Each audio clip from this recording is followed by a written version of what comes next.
have football games to attend. We'll check your full forecast next. KSL News Time, 9:02. What do you need to hear in the morning to feel ready for the day? Important news that happened overnight. The traffic you'll hit on the roads. You'll be ready for your day with us. Join Utah's Morning News 5 to 9 on KSL News Radio. Want a new car at a used car price? I'm Josh Osborne with Volkswagen Southtown, and right now we have a surplus of new cars, so everything is seriously discounted. Get up to $4,000 off the 23 Taos, $5,000 off the 23 Tiguan, $6,000 off the 23 Atlas, and up to $10,000 off the ID4 EV. Hurry in before we run out of 2023s. Don't miss our surplus sale. Visit VWSouthtown.com. Financing through VCI OAC. Call 801-903-2514 for details. Fall is here. There's still a lot to do within a short one-tank trip to Cedar City, Parowan, and Bryan Head. Bryan Head Resorts Adventure Park is open weekends with cool temps of 10,000 feet, along with plentiful downhill mountain biking and chairlift rides, great four-wheeling and ATVing, hugged by alpine forests and incredible views into Cedar Breaks National Monument. Cedar City's where alpine views and red rock scenery converge along 4 scenic byways or highways, leading to Cedar Breaks National Monument, Bryce Canyon, and Zion's Kolob Canyons. Check out visitcedarcity.com for the color report to see where the leaves are peaking. Live theater's still underway. BARD has your back for Utah Shakespeare Festival ending October 7th. For a cool fall escape, head to Cedar City's mountains for outdoor adventure or a little exploration of historic downtown. Start now at visitcedarcity.com. Download the Adventure Pass to earn prizes and great discounts. Go outside, be outside, and live outside. Just one tank away in Cedar City. Online at visitcedarcity.com. Fall is here, the season to relax and reconnect with loved ones in a beautiful Bullfrog Spa. This week only, you'll save up to $3,600 off MSRP with special financing for 24 months. Plus, get a free in-spa audio system upgrade valued at up to $1,649. Hurry in. The fall hot tub sale ends Monday at your nearby Bullfrog Spa's factory store. Find your nearest store at bullfrogfactorystores.com. Bullfrog Spas. Peaceful body, peaceful mind, peaceful home. Any Hour Services free furnace sale is going on right now. If you haven't scheduled your free estimate yet, what are you waiting for? Call Any Hour Services today or schedule online at anyhourservices.com. They say you slow down as you get older, and it's true. But taking life a little slower here at Summit Vista has been incredibly rewarding. At my age, I know what I like, and it's all here. They call this a life plan community, and I'm liking the concept.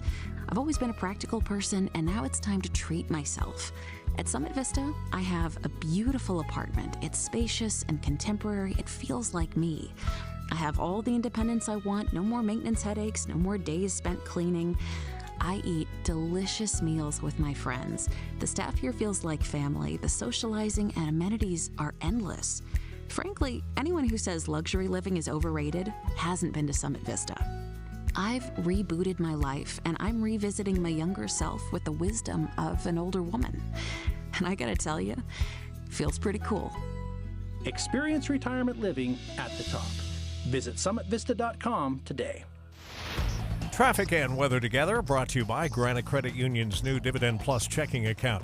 Back to Andy Farnsworth. Oh, we can't shake those delays in Utah County, unfortunately. Debris apparently has caused the slowdowns, and they're still sticking around from now Center Street, Orem, all the way up past 1600 North before you finally get back to the speed limit.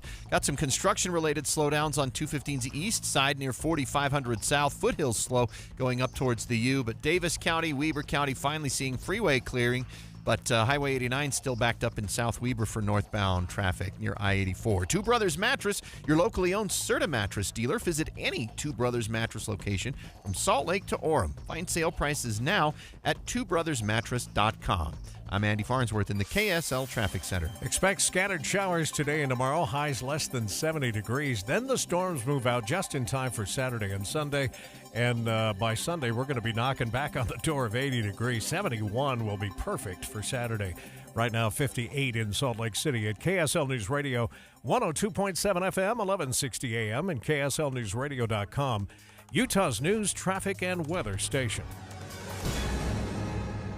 Dave and Dujanovic, your morning companions for talk, analysis, and key perspectives on Utah's biggest stories on KSL News Radio. Right now we're watching a live feed out of Washington, D.C., where Ukraine's President Zelensky is set to meet with lawmakers today. Guess he's looking for more financial support. Yeah, 18 months into the war, there's a lot of fatigue right now in America. You're hearing a lot of it. Lawmakers are squeezing funding, and President Zelensky is here trying to bolster support and try to drum it up. We'll see what his experience is this time around. You'll remember last time he came, he got a standing ovation from Congress. It's 9:07. It's time for the launch. Sequence engaged. And here are 3 things Debbie wants you to know. Countdown. 3. Let's start with the one thing that Dave wants you to know. We're going to take an in-depth look on a big question today about college. If you want your kids to go to college, or is college just overrated? You've been on the bandwagon for quite a while, and you have found you've got some parents and some media organizations that may be in your court on this. I'll be darned, I did not expect to see it from the New York Times. The New York Times has some incredible numbers out there talking about the return on investment. What is college's true return on investment? Well, sure, if you have a college degree, you can make 60% more in your wages. But once you start factoring in the cost of college and your student loan debt, all of a sudden, all of those wages and the earnings, they get wiped out in many cases. Countdown. 2. At 10:05 this morning, we're going to ask this question. Will Utah's political leaders buy into the president's new plan? It was just announced late yesterday that the president's going to let 500,000 or almost 500,000 migrants from Venezuela work in the United States. Now, they're already here, okay? And they're just waiting their hearings. And so the president is bowing to lots of pressure from America's governors, including our own Governor Cox, to do something with the immigration crisis. Now, in this case, it seems the president is bowing to New York Governor Kathy Hochul to let migrants, specifically from Venezuela, get to work, instead of saddling taxpayers in the states with the bill to feed them and give them shelter to stay in. What we've said all along is just let them work and help us out financially. Now, let's be very clear. This is not a solution. This is not a solution in any way. This is a Band-Aid. This doesn't solve anything. And why Venezuela? What about the immigrants from Nicaragua, from Haiti, from Cuba? Why don't they get any special treatment?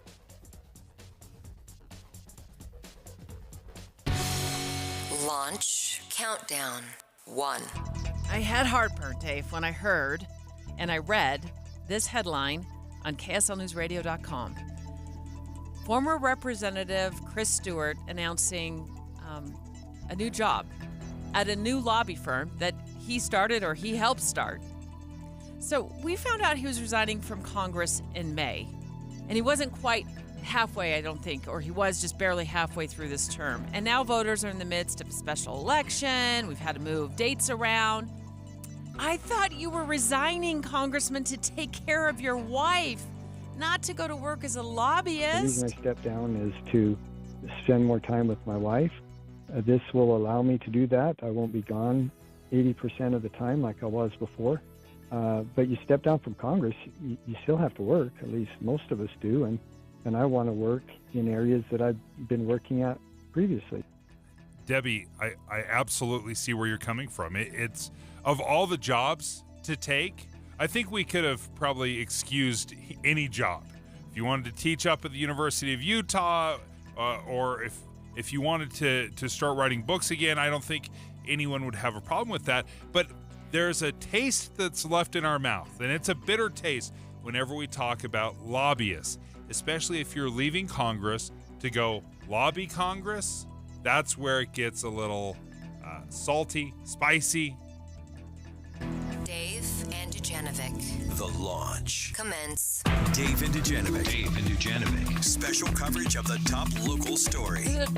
We found out late yesterday that Congressman Chris Stewart isn't totally leaving Washington, D.C. after all.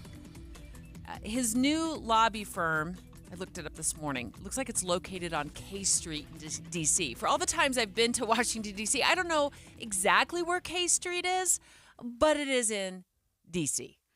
Now, correct me if I'm wrong, Debbie. Once you resign from Congress or once you leave Congress, don't you have to wait a certain amount of time before you can start lobbying? You can't just start up on Tuesday.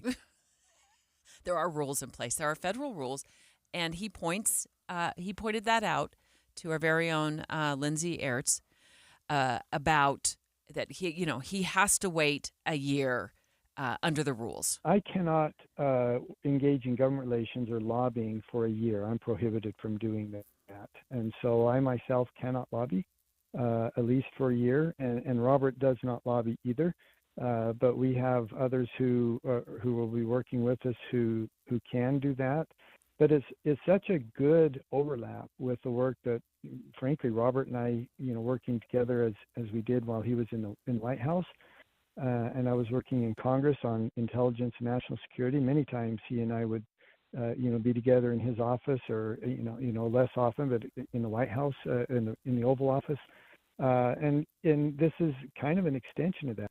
Apologies, we don't know who Robert is, who he's talking about, but Lindsay does. She's going to join us in a moment. Yeah, Lindsay Aerts will join us in a moment and walk us through. Yeah, I'm sure once she said Robert Gates, well, now it makes sense. I don't know who that Robert is, but he personally can't lobby for a year. But that's not to say that others around, it sounds like in his new business, they can lobby. So he just personally can't lobby? Yeah.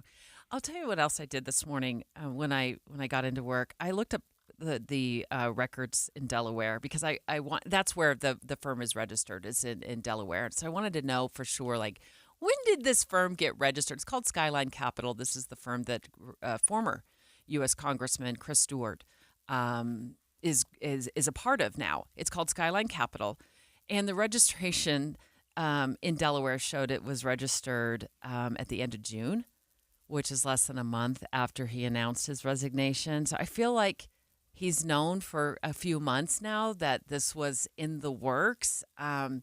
Maybe it was the best kept secret. I don't know, the worst kept secret, open secret. We just found out about it. And our KSL News Radio's Lindsay Aerts has spoken to Congressman Stewart about it. We're going to get her take on this next.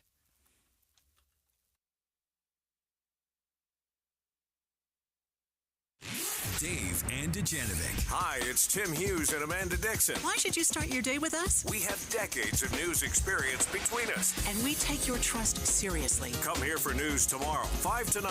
On KSL.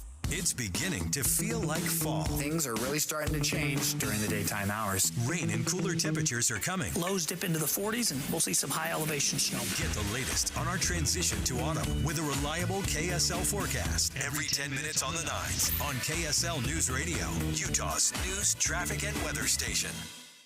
You know, I've talked about Kinetico of Utah and my soft water system for years and years, and I think there's maybe this idea that the reason I love it so much, or I speak so glowingly about it, is because they gave me a free system. Well, that is not true. I paid for it, and believe it or not, I paid the exact same price that you guys do. They just sell it, and they want my honest reaction. And I can tell you, I've loved having soft water in my house, whether it is how it makes our skin feel in our family. We have very dry skin. I know this is like a massive problem in Utah. We just have such dry weather. Soft water has been great for our dry skin. It's also been great for our laundry, our expensive appliances. I actually had a dishwasher break because it had hard water corrosion and buildup. It burst a pipe, flooded my kitchen. It was a nightmare. It was terrible. So that was, I think, probably the breaking point of why my wife and I decided to make the investment and get soft water in our house. And we've loved working with Kinetico. Kinetico of Utah, they have a 10-year warranty. All you have to do is give them a call. They'll come out to your house, show you the difference that soft water can make for your family. 801-576-8600 is the number, 801-576-8600, or you can check them out online at softwaterutah.com. Hi, this is Doug Wright, and you've heard me talk about my friends at NPS. They've been serving customers in Salt Lake City and the surrounding areas since 1968. A lot of people are asking me, and I was curious too, why are the NPS prices so very low? Well, the business started with a simple concept of assisting other businesses with their overstock, refused and unclaimed and even damaged merchandise, and it grew from there to where it is today, being able to offer every customer the same incredible pricing, 30 to 70% off on any given day. And then the additional specials, it is remarkable. NPS has 4 retail outlets, plus an online store and auctions each week with items from everyday necessities to unique products. Everything from groceries, produce, frozen, deli, clothes, clothing, accessories, home decor, electronics, hardware and tools, arts and crafts, health and beauty. It goes on and on. Orem, Salt Lake, Layton, you're going to love NPS. I'm a big believer in investing into what the wealthiest people in the world invest into. But it's not easy to know exactly what that is, and it hasn't always been possible for regular folks like you and I. But that's changing. I'm Jeff Jr. with Trajan Wealth, and if you've done a good job acquiring some assets, now is the time to consider private equity. Private equity is ownership of private companies that aren't traded on the stock market and in most cases are very exclusive. Examples could include ownership of apartments or nursing homes, dental practices, solar farms, you name it. Why do so many billionaires invest into private equity? Because of historically low correlation to the stock market and historically higher returns. If you have a goal with your portfolio but aren't there yet, call Trajan Wealth today. Call 801-899-7600. That's 801-899-7600. Advisory services offered through Trajan Wealth, LLC, an SEC-registered investment advisor. May require accreditation. Spend some time with the ones you love in one of the most unique dining experiences in Utah. Five All's Restaurant has 5 stars, 5 courses, and is a step back in time. When you want a brand new kitchen, there's nothing to it. There's a brand new way to do it. 3-Day Kitchen and Bath. Here's another satisfied customer of 3-Day Kitchen and Bath, Anita Bennett. When I first heard about 3-Day Kitchen and Bath, I thought, there's no way they could do a good job in 3 days, and they must carry only the plain Jane basics in cabinets, countertops, and flooring. Then they came to our house and we found out they offered top quality materials with tons of choices and lots of custom options. They worked with us to design a bathroom that was perfect for our family. They looked at our needs and thought of details I hadn't even considered. The installation was clean, thorough, and professional, and they were done in just 3 days. When we got back from the hotel, I couldn't believe the difference. The bathroom is beautiful. See us on the web at 3daykitchen.com. It's about time. 3 days or less. At 3-Day Kitchen and Bath. With the 3 things you need to know this hour, I'm Tim Hughes. First, people in Mill Creek say coyote encounters are getting worse, and some people have reported their pets being killed. Second, Utah and federal officials cracking down on illegal cannabis farms, in part because of how much water the plants use to grow. And third, media mogul Robert Murdoch is stepping down as the chairman of Fox News and the Fox Corporation. He's now becoming the chairman emeritus of the companies. We'll look for a high today of 69 degrees, and right now in Salt Lake City, 57. Let's get you back to Dave and Dujanovic on KSL News Radio. Dave and Dujanovic. Special coverage of the top local story. We've known for quite some time now, at least since May, that U.S. Congressman Chris Stewart was resigning midstream of his term to come home to Utah and take care of his wife, who has been dealing with some health issues. What we didn't know until yesterday afternoon, at least I didn't know, is that he's also, in June, had started a lobbying firm, which is registered in the state of Delaware, and that will be located in D.C. Look, I felt bait and switched. and he's explained to our KSL News Radio, Lindsay Ertz, more about this. But it just put a pit in my stomach that we're in a kind of an election upheaval over this, to hold a special election and change some dates around and make sure that we can handle the special election, not to mention the cost of a special election, and then come to find out he's still going to be going back and forth to D.C. apparently. Okay, so do you think we would have had any problem whatsoever if it were any other job other than lobbyist? I think you made a good point earlier. It does have a lot to do with the job title of lobbyist. Yeah, For me. And perhaps that is unfair, right? We wouldn't have said anything if he had gone back to writing books, or if he was teaching somewhere, or he sat on a board of something. I don't think we would have given it a second thought. But for some reason, when we say the word lobbyist, we have to choke down that word a little bit. Before we bring Lindsay Aerts on, and she's waiting on the line right now to fill us in on what she knows about it. Here's part of her conversation with Representative Chris Stewart. The reason I stepped down is to spend more time with my wife. This will allow me to do that. I won't be gone 80% of the time like I was before. But you step down from Congress, you still have to work. At least most of us do. And I want to work in areas that I've been working at previously. And that explanation to me, it makes complete and total sense. Lindsay Aerts joins us right now, KSL News Radio reporter. She covers politics for us. And Lindsay, did he understand, or did he talk at all about how peculiar this looks? Well, we certainly talked about it because I had the same thoughts that you guys had, and I saw some of the same chatter on Twitter that you guys had, just kind of this perception of, wait a second, you said you were stepping down to care for your wife, and 3 days later you announced a new lobbying firm. Now, what I was able to discuss with him was, first of all, he says the agreement that he has set up only requires him to travel about 3 to 4 days a month. So he maintains that he will be able to be in Utah the majority of the time and really care for his wife in the way that he wants to. He said he was so grateful to be able to be at home. Secondly, I think you guys bring up an interesting conversation, and one I started having last night on KSL at night with Mara Carabello, just about the word lobbying, right? We get a bad taste in our mouth when we hear lobbyists, because some of them can be pretty aggressive. Some of them can maybe do shady things, right? But some lobbyists are truly advocates, right? And that is, I think, the mindset that Congressman Stewart is going into this new firm with, is that he is going to work in the industries that he largely worked in when he was in Congress. So the military and defense and aerospace and transportation. He couched it under the umbrella of national security. He'll still be able to have these important conversations and shape policy without actually being a lawmaker. Now, he cannot lobby for a full year. He cannot lobby Congress for a full year. Post his term. They call it a cooling off period, right? So that means he can't go to his former colleagues and say, hey, I think you should put this in your bill.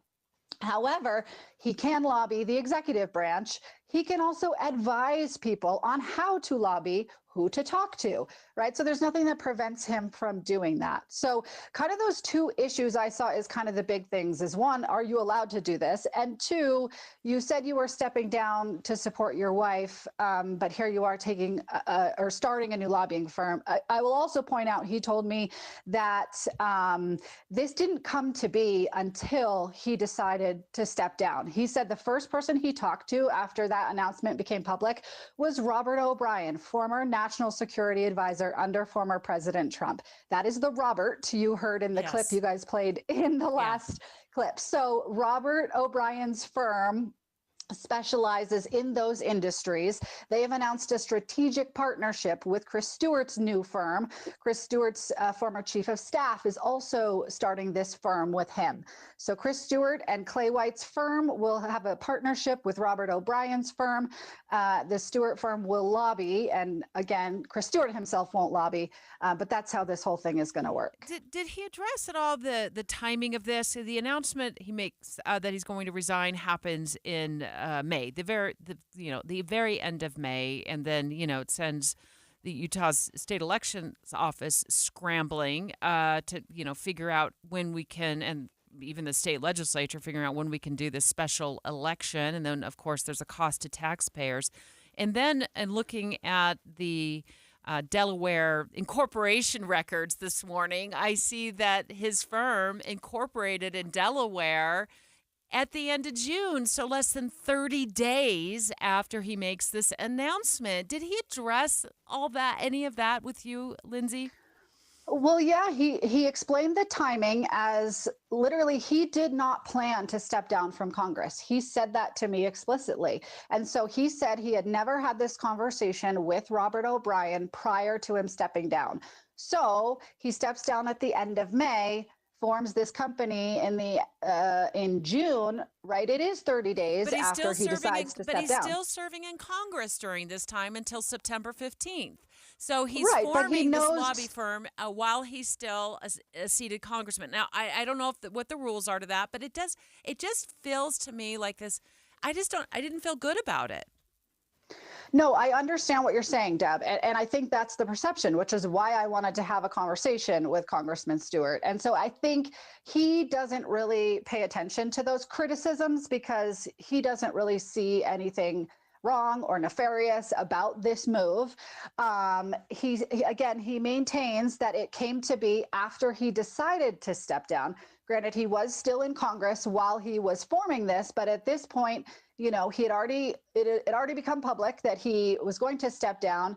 And then he says, okay, well, I need something to do after, not even something, but I need to work after I stepped out of Congress. I still have to make money, he explained to me as well. So this is a job for him. And I understand what you guys are saying about lobbying. It sometimes gets a dirty word. And he even said to me, he never intended to be a lobbyist. He never wanted to be a lobbyist. But after his conversations with O'Brien, he realized that this lobbying was an extension of what he was working on in Congress, and he wanted to continue in the interests and the expertise he already had. Lindsay Aerts, thank you for joining us, KSL political reporter. And Debbie, as I think about this, I would say this.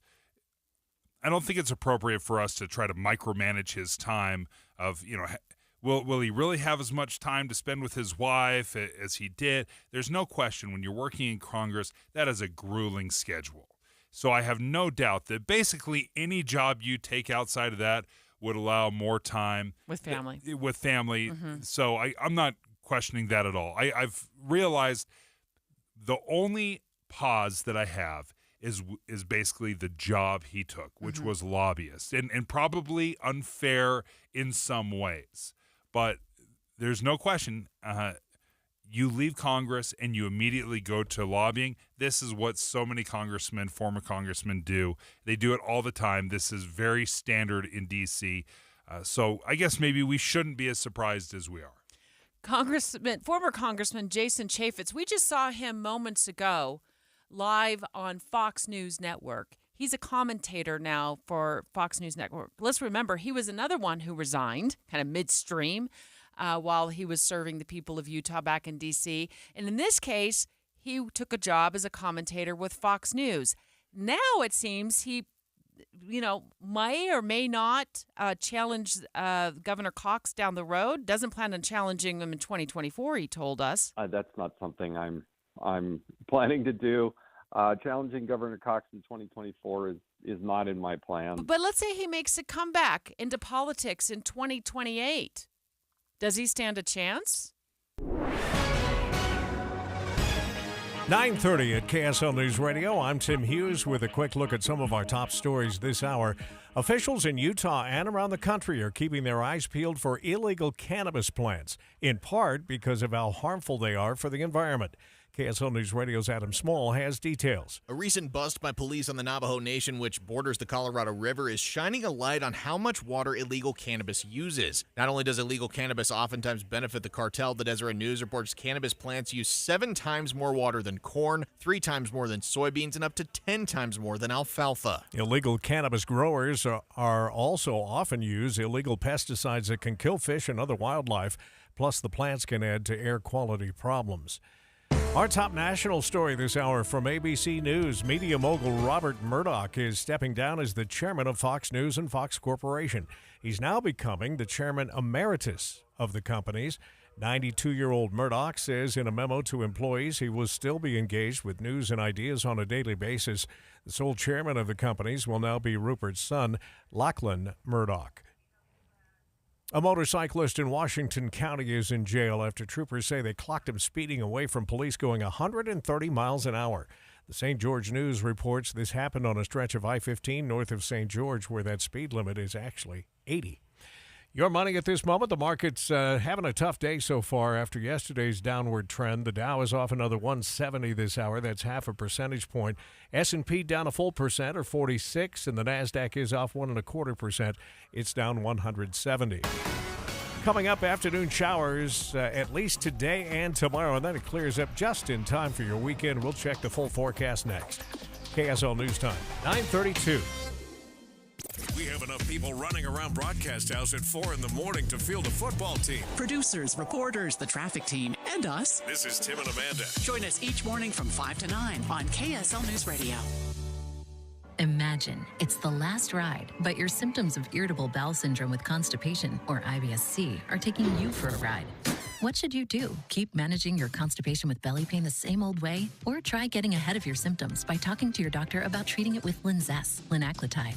Linzess is a prescription medicine that treats IBS-C in adults. It's not a laxative. It's a once-daily pill that helps you get ahead of your symptoms. It's proven to help you have more frequent and complete bowel movements and helps relieve overall abdominal symptoms, belly pain, discomfort, and bloating. These symptoms were studied in combination, not individually. Do not give Linzess to children less than 2. It may harm them. Do not take Linzess if you have a bowel blockage. Get immediate help if you develop unusual or severe stomach pain, especially with bloody or black stools. The most common side effect is diarrhea, sometimes severe. If it's severe, stop taking Linzess and call your doctor right away. Other side effects include gas, stomach area pain, and swelling.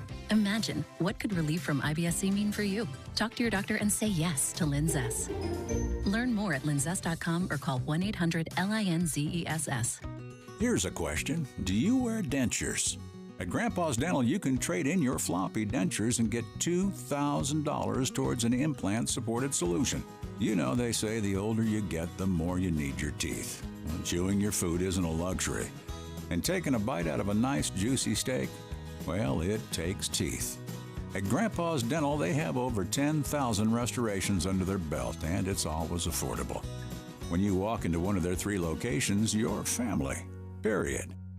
At Grandpa's Dental, they live their family legacy by building lasting relationships through state-of-the-art services.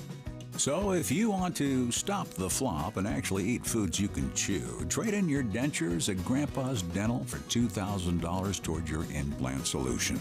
Schedule your free consultation at grandpasdental.com today. That's grandpasdental.com. Found your dream house, but not your dream rate? Make your purchase with a home loan from Cyprus Credit Union. Refinance within 12 months if rates drop, and Cyprus Credit Union will take care of the refinancing fees. Ew, gotta get rid of this old Backstreet Boys t-shirt. Tell me why. Because it stinks, boys. Tell me why. I've washed it so many times, but the odor won't come out. Tell me why. No, you tell me why I can't get rid of this odor. Have you tried new Downy Rinse and Refresh? It doesn't just cover up odors, it helps remove them. Wow, it worked, guys. Yeah. Downy Rinse and Refresh removes more odor in 1 wash than the leading value detergent in 3 washes. Find it wherever you buy laundry products. Mr. Clean, Mr. Clean. Of course I use Mr. Clean Magic Eraser to clean tough messes off my stovetop and bathtub. But then I discovered I can also use it to easily clean my patio furniture and even my shoes. I'm hooked. And when wipes won't cut it, I use Magic Eraser Sheets. They're thin and flexible erasers, perfect for everyday messes, like gunk on my counters and sinks. They really are magical.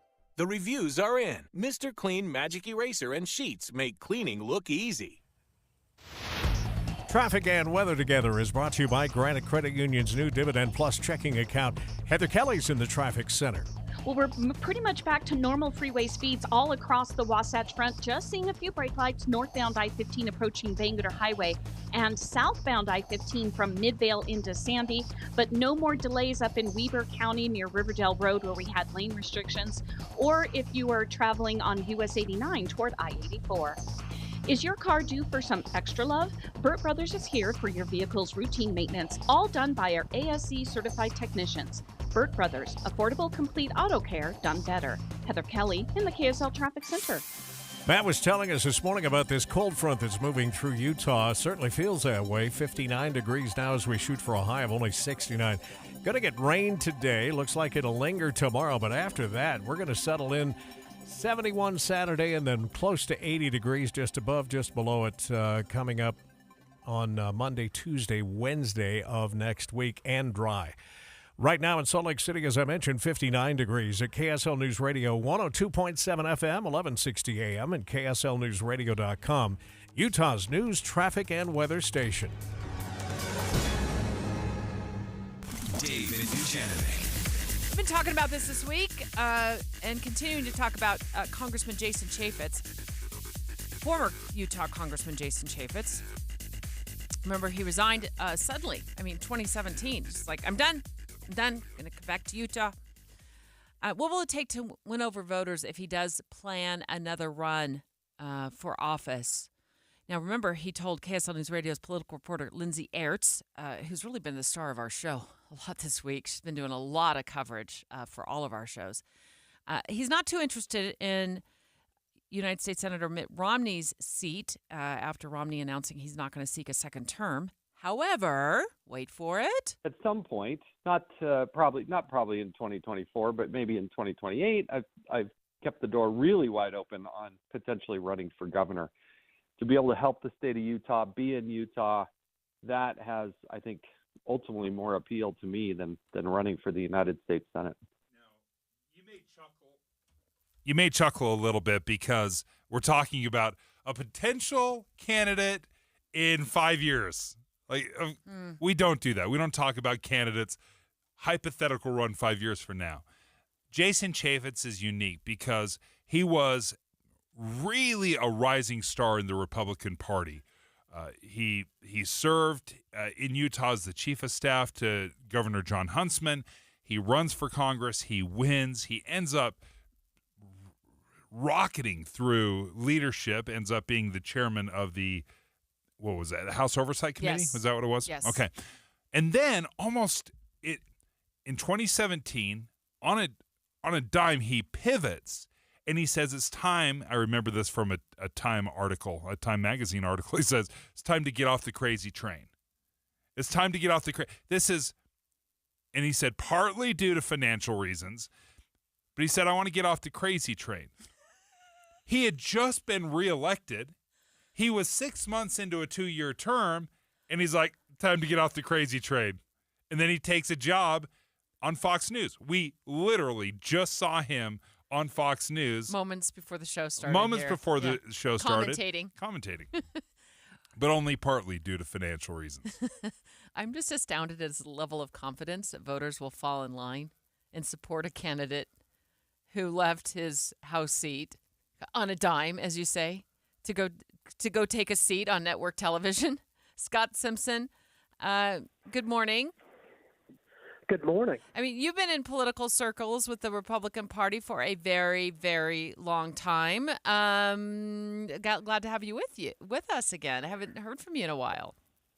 Yeah, it's so great to be with you. I know the stories you've been running recently are just amazing. It's like for a political hack, Christmas has come early. It's we get all these presents. We've been opening all these potential candidacies, and it's been awesome. So I'm happy you've given me a chance to celebrate. What is it about Jason Chaffetz in this potential run in 5 years why are we so interested in this guy?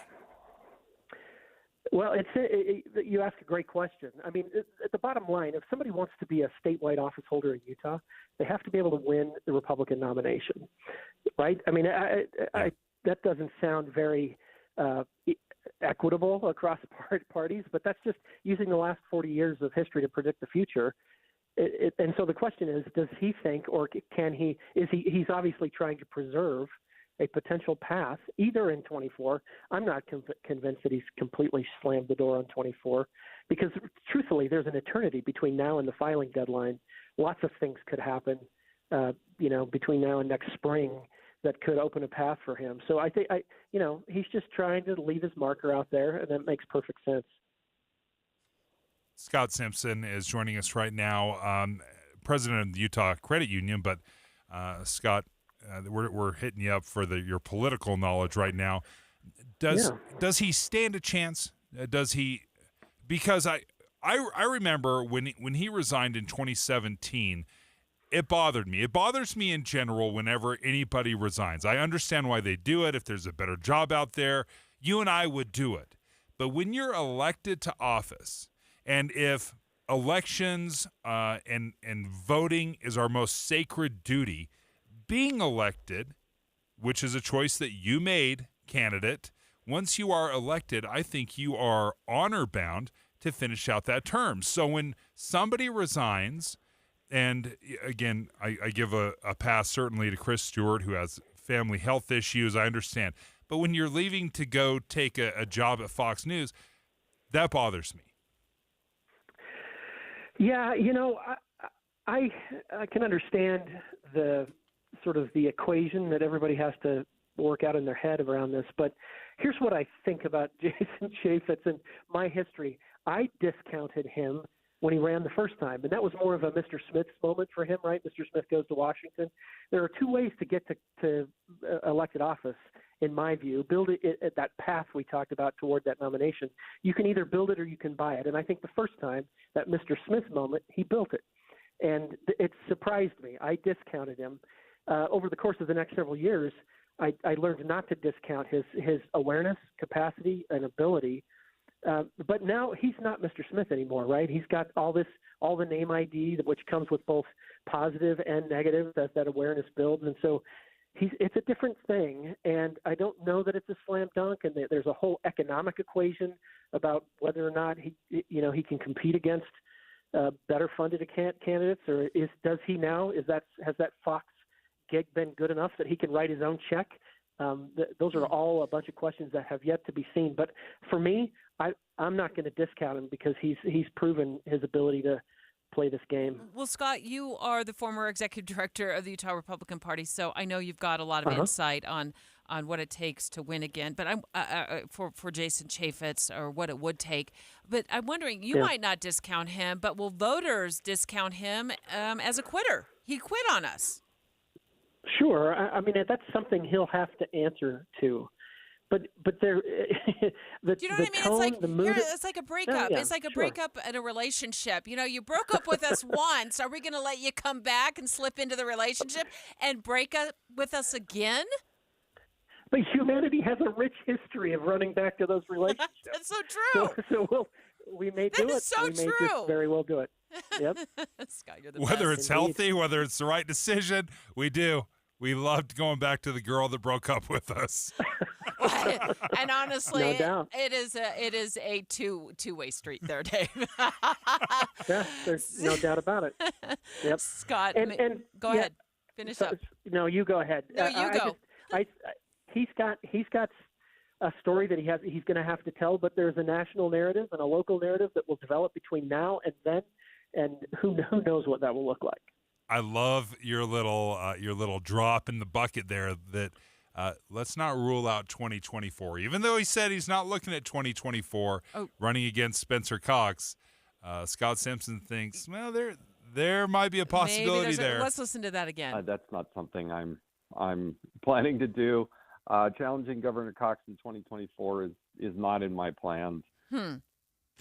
Dave and Dujanovic. Before Dave and Debbie get started each day, this station is all news all morning. And later today, we follow up on those stories as you drive home. Get important news all morning and all afternoon. Here on KSL News Radio. As the weather turns colder, this is when you need to get those new windows. So call Advanced Window Products. They'll replace your single-pane, rickety old windows with stylish, state-of-the-art double-pane windows with precision frames. You pick the style and color. They're custom-made right here in Salt Lake City. This company is so Utah. It's run by two guys who grew up here, Jake Weber and Utes defensive star Nate Orchard, the mayor of Sacktown with 7 NFL seasons under his belt. Great guys, great company building high-quality windows for 37 years. Unlike other companies, they build the windows, they install the windows, and they guarantee them for life. No middleman. There's Jake, Nate, and their team, and there's you. Saving on the highest quality windows. Right now, before winter, get $2,000 off 10 windows or more, and they offer 60 months, 0% financing. So call Advanced Window Products now. You could have stylish new windows in 8 weeks. 801-850-9100. 801-850-9100 or visit AdvancedWindowsUSA.com. When it comes to making plans, you are the best. What about those round trips that you plan in advance, which are perfect on your way there and perfect on your way back? Or those meetings with friends for which you make a group chat 3 months before so that nobody or anything is missing? Or your daughter's first birthday party. You planned it with such dedication that instead of the first, it felt like our quinces. The same way you plan each detail for those moments. Start planning to protect you and your loved ones from a natural disaster. Sign up for local weather and emergency alerts. Prepare an emergency kit and make a family communications plan. Protecting your family is the best plan you can make. Get started at ready.gov/plan. Brought to you by FEMA and the Ad Council. Hi, Doug Wright, and it's my favorite time of year. As we approach fall, we're all looking for great deals and fun things to bring into our homes. And my friends at NPS, we like to think of that as nice place to save. They've got some terrific deals for you right now. Now, remember, when I tell you the discounts here, that's on top of the 30 to 70% off in each of the 4 stores you're going to find each and every day. Add to that savings 70% off all mirrors and wall art, 70% off humidifiers, dehumidifiers, air purifiers. How about 50% off beddings and linens?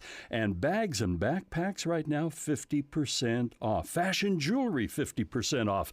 You're going to love your shopping experience at NPS. And each time you walk into any one of the 4 stores, it's an adventure. It's Layton, it's Orem, and 2 stores right here in Salt Lake, NPS.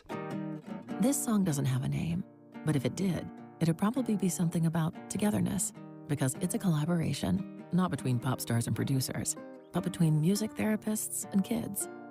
Music therapy is a treatment that doesn't involve medication or needles, and it's been proven to help children manage pain and contribute to faster healing.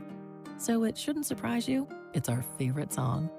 And just one way we partner with you for a life well lived. Intermountain Health, the power of we. Gillette Heating and Air is offering furnace maintenance for 30% off. Call 385-GET-HEAT today to take advantage of this limited time offer. Carrier, turn to the experts.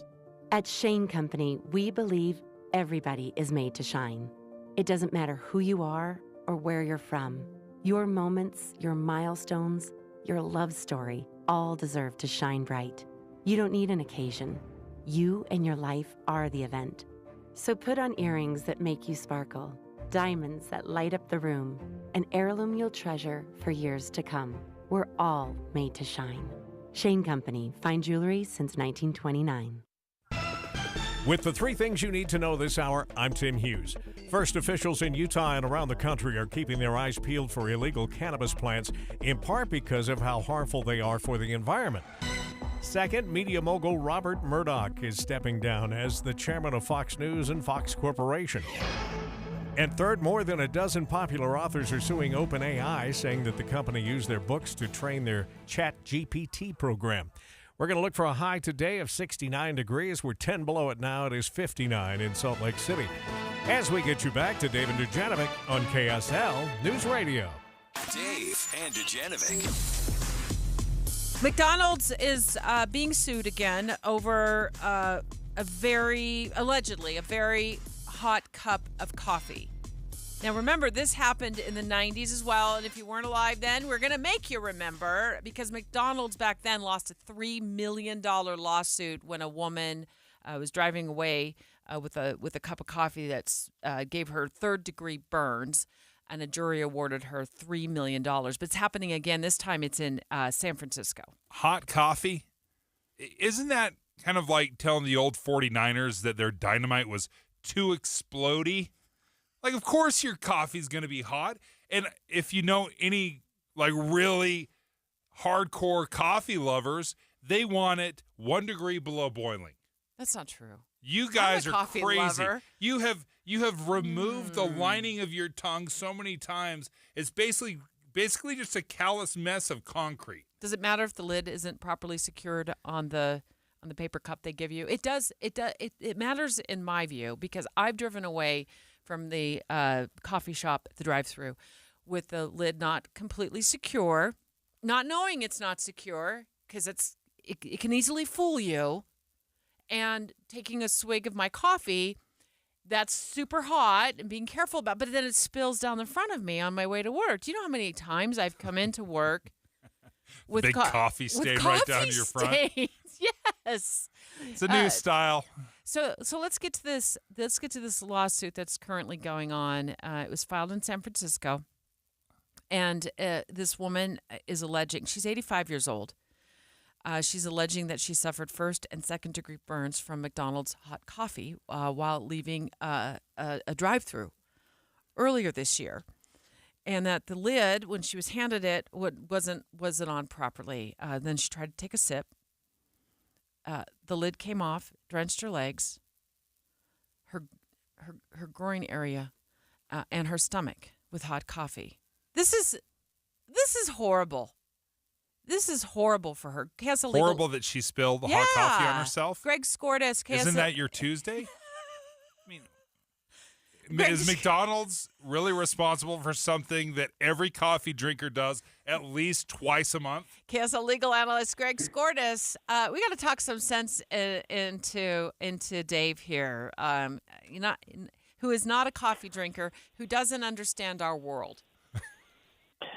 You're right, and I have had exactly, Debbie, what you described, and apparently what this woman had happen to her, which is that you order a cup of coffee, it's hot, which we all enjoy, nice hot cup of coffee or hot cocoa, Dave, and it's handed to you, and the lid isn't as secure as it should be. And you and I both had this happen, Debbie, that the coffee just spills all over you, and it's horrible because it is hot. This was an 80-plus-year-old woman who was handed a hot cup of coffee, and the lid was apparently not appropriately secured, and she spilled it and suffered some severe burns. Now, I mean, it goes back to the other case where the coffee was too hot, and I know that McDonald's and all these restaurants now put these signs all over the lid that says contents hot, really, really hot. I mean, it's on the cup, it's on the lids, it's on everything else. But that presumes that the lid's secure, and that, as you have said, Debbie, sort of creates a different problem. Okay, so I don't know the deal with coffee, but I certainly have ordered a few sodas in my day. And they put the lid on it, and then with my big bear paws, I reach over and I grab it with the strength of the Incredible Hulk, and I pop the lid off because I grabbed it a little too strong. I mean, there's a certain level of user error that happens occasionally. Does that piping hot soda spill all over?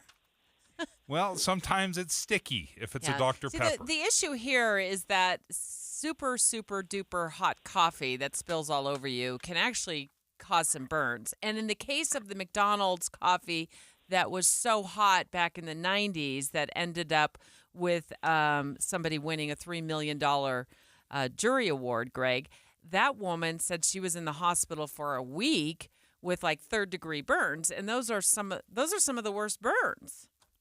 Oh, I know. It's horrible. And anybody that's been burned, even just on a stove or something, I mean, the pain is excruciating. So that's why you get these big verdicts, because of what we call pain and suffering, not so much medical expenses or things like that. But again, we're talking about whether or not the McDonald's brand is negligent, or whether an individual employee just didn't put the lid on as well as he or she should have, and whether that creates liability for the McDonald's. And I mean, you would hope that there would be some cooler heads prevailing in a case like this, and perhaps there will be some settlement. But I mean, these fast food restaurants are really going out of their way now to have special lids, special notices on the cups that it's really hot, hoping to train their employees to put the lid on securely, and then sometimes things still happen. Greg, I don't know if you've ever been to a Mexican restaurant and ordered a fajita, but they'll come with a piping hot plate, and they tell you 5,000 times, this is a very hot plate, very hot plate, very hot plate. Isn't there a certain level of risk that we understand that we are taking when we order a fajita or we order a hot coffee with an understanding that, you know what, if something happens, it's probably going to hurt?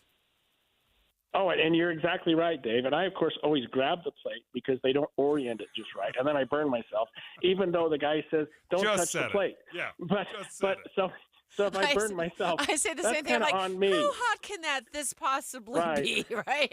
I need the rice and beans on the left, and you put them on the right.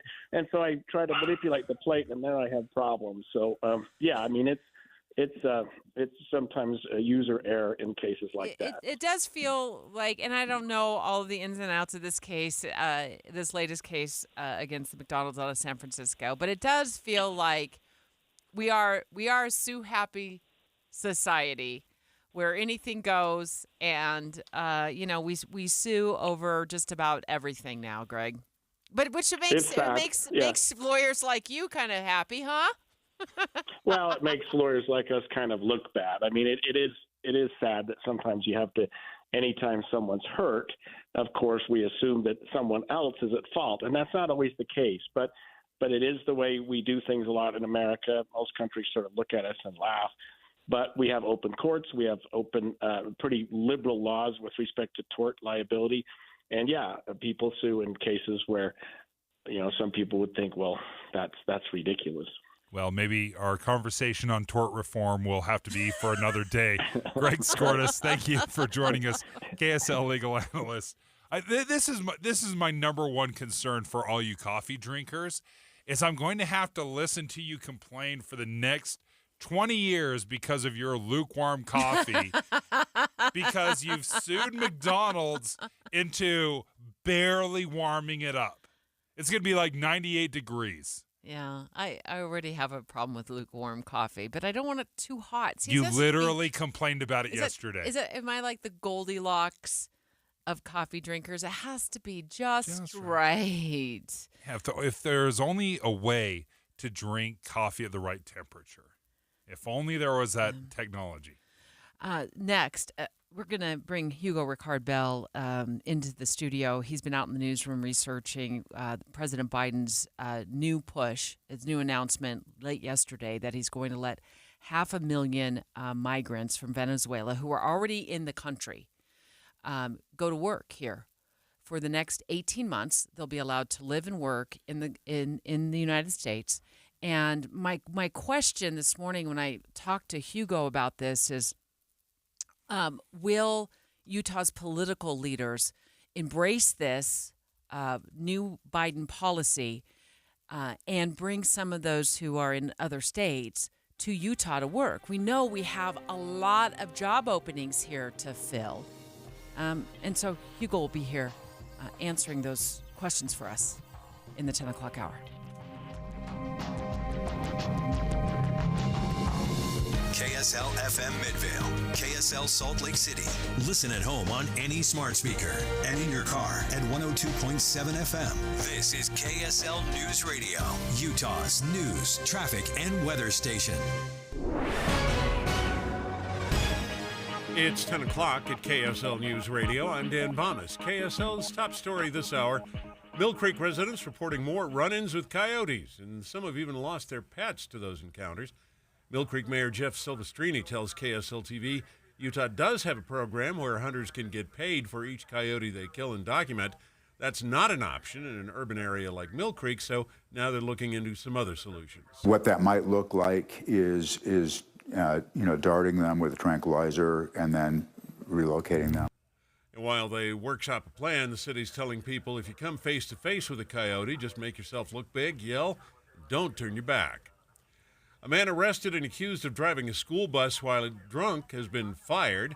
The Sevier School District says David Oldroyd was let go after deputies say he failed a sobriety test last week. A tipster alerted officers that Oldroyd had been drinking and was headed to pick up students. Our top national story this hour from ABC News.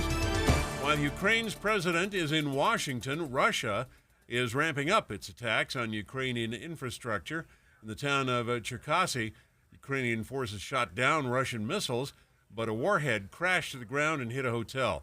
ABC's Tom Sufi-Burridge is in Cherkasy. Russia firing a total of 43 missiles. Ukraine's Air Force saying it shot down 36 of them. The Kremlin reverting to its tactic of targeting Ukrainian energy infrastructure sites. But overnight, a major Ukrainian attack also on Russian-occupied Crimea, striking a Russian Air Force base. All that as President Zelensky gears up for those key meetings in the U.S. And your money at this moment, the Dow Jones average down on the day right now, 194 points. The NASDAQ is down 175. And our KSL weather, we'll get some more rain today, it looks like. That's next. KSL News Time, 10:02.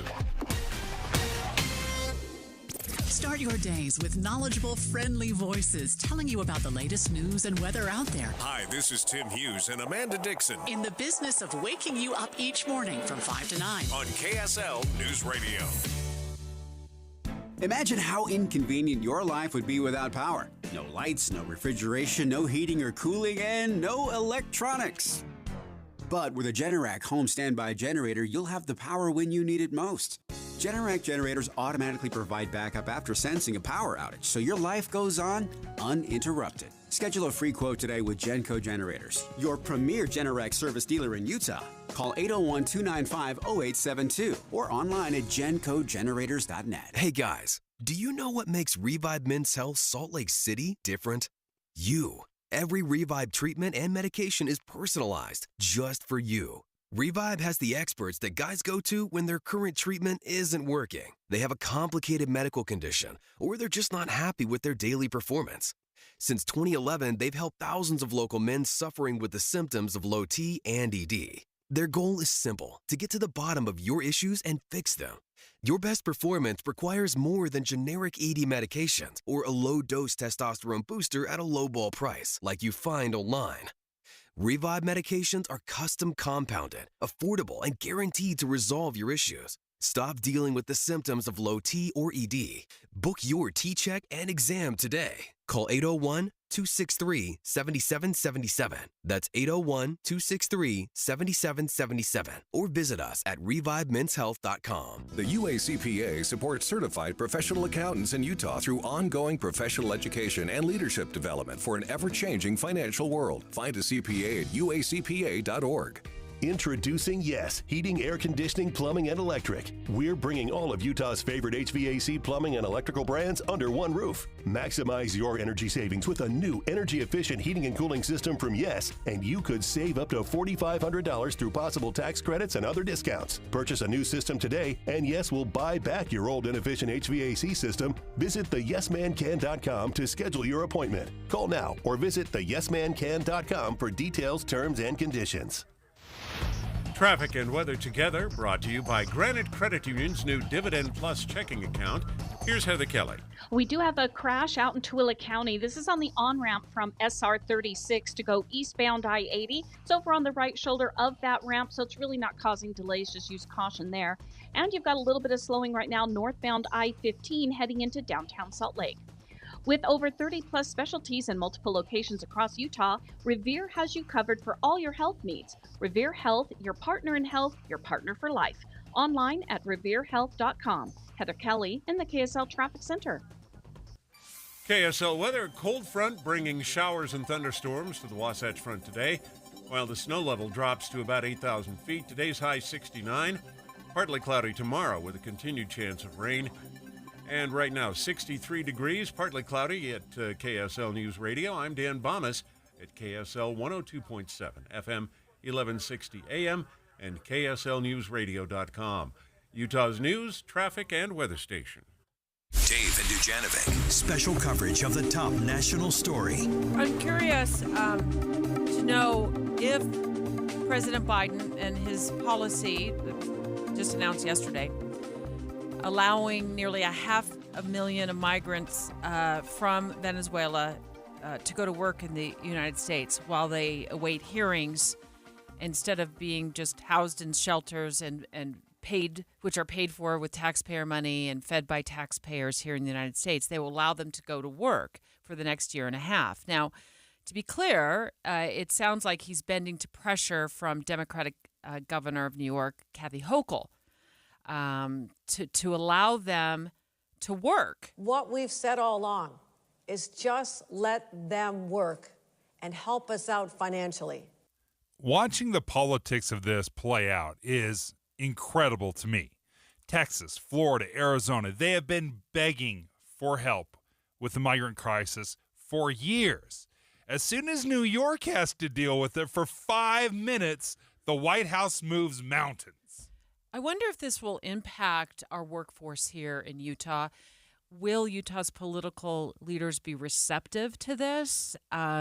If this is the case, how will we get people from New York or other states who are being housed there, sheltered there now, fed there now, to Utah to fill some of these positions that lots of folks have been concerned about. Business leaders have actually been pushing for this because of the worker shortage.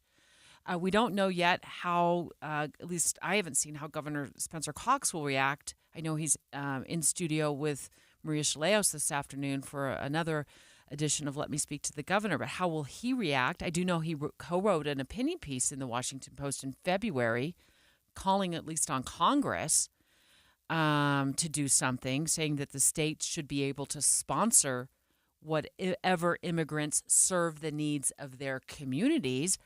Don't know if that means the people from Venezuela that the president says that, it's like 500,000 people, the president says, can stay here, live here in the United States, and work here for at least the next 18 months. And the reason Venezuela was singled out is because Venezuelans are considered asylum seekers. These are not just, this is not typical immigration or migration.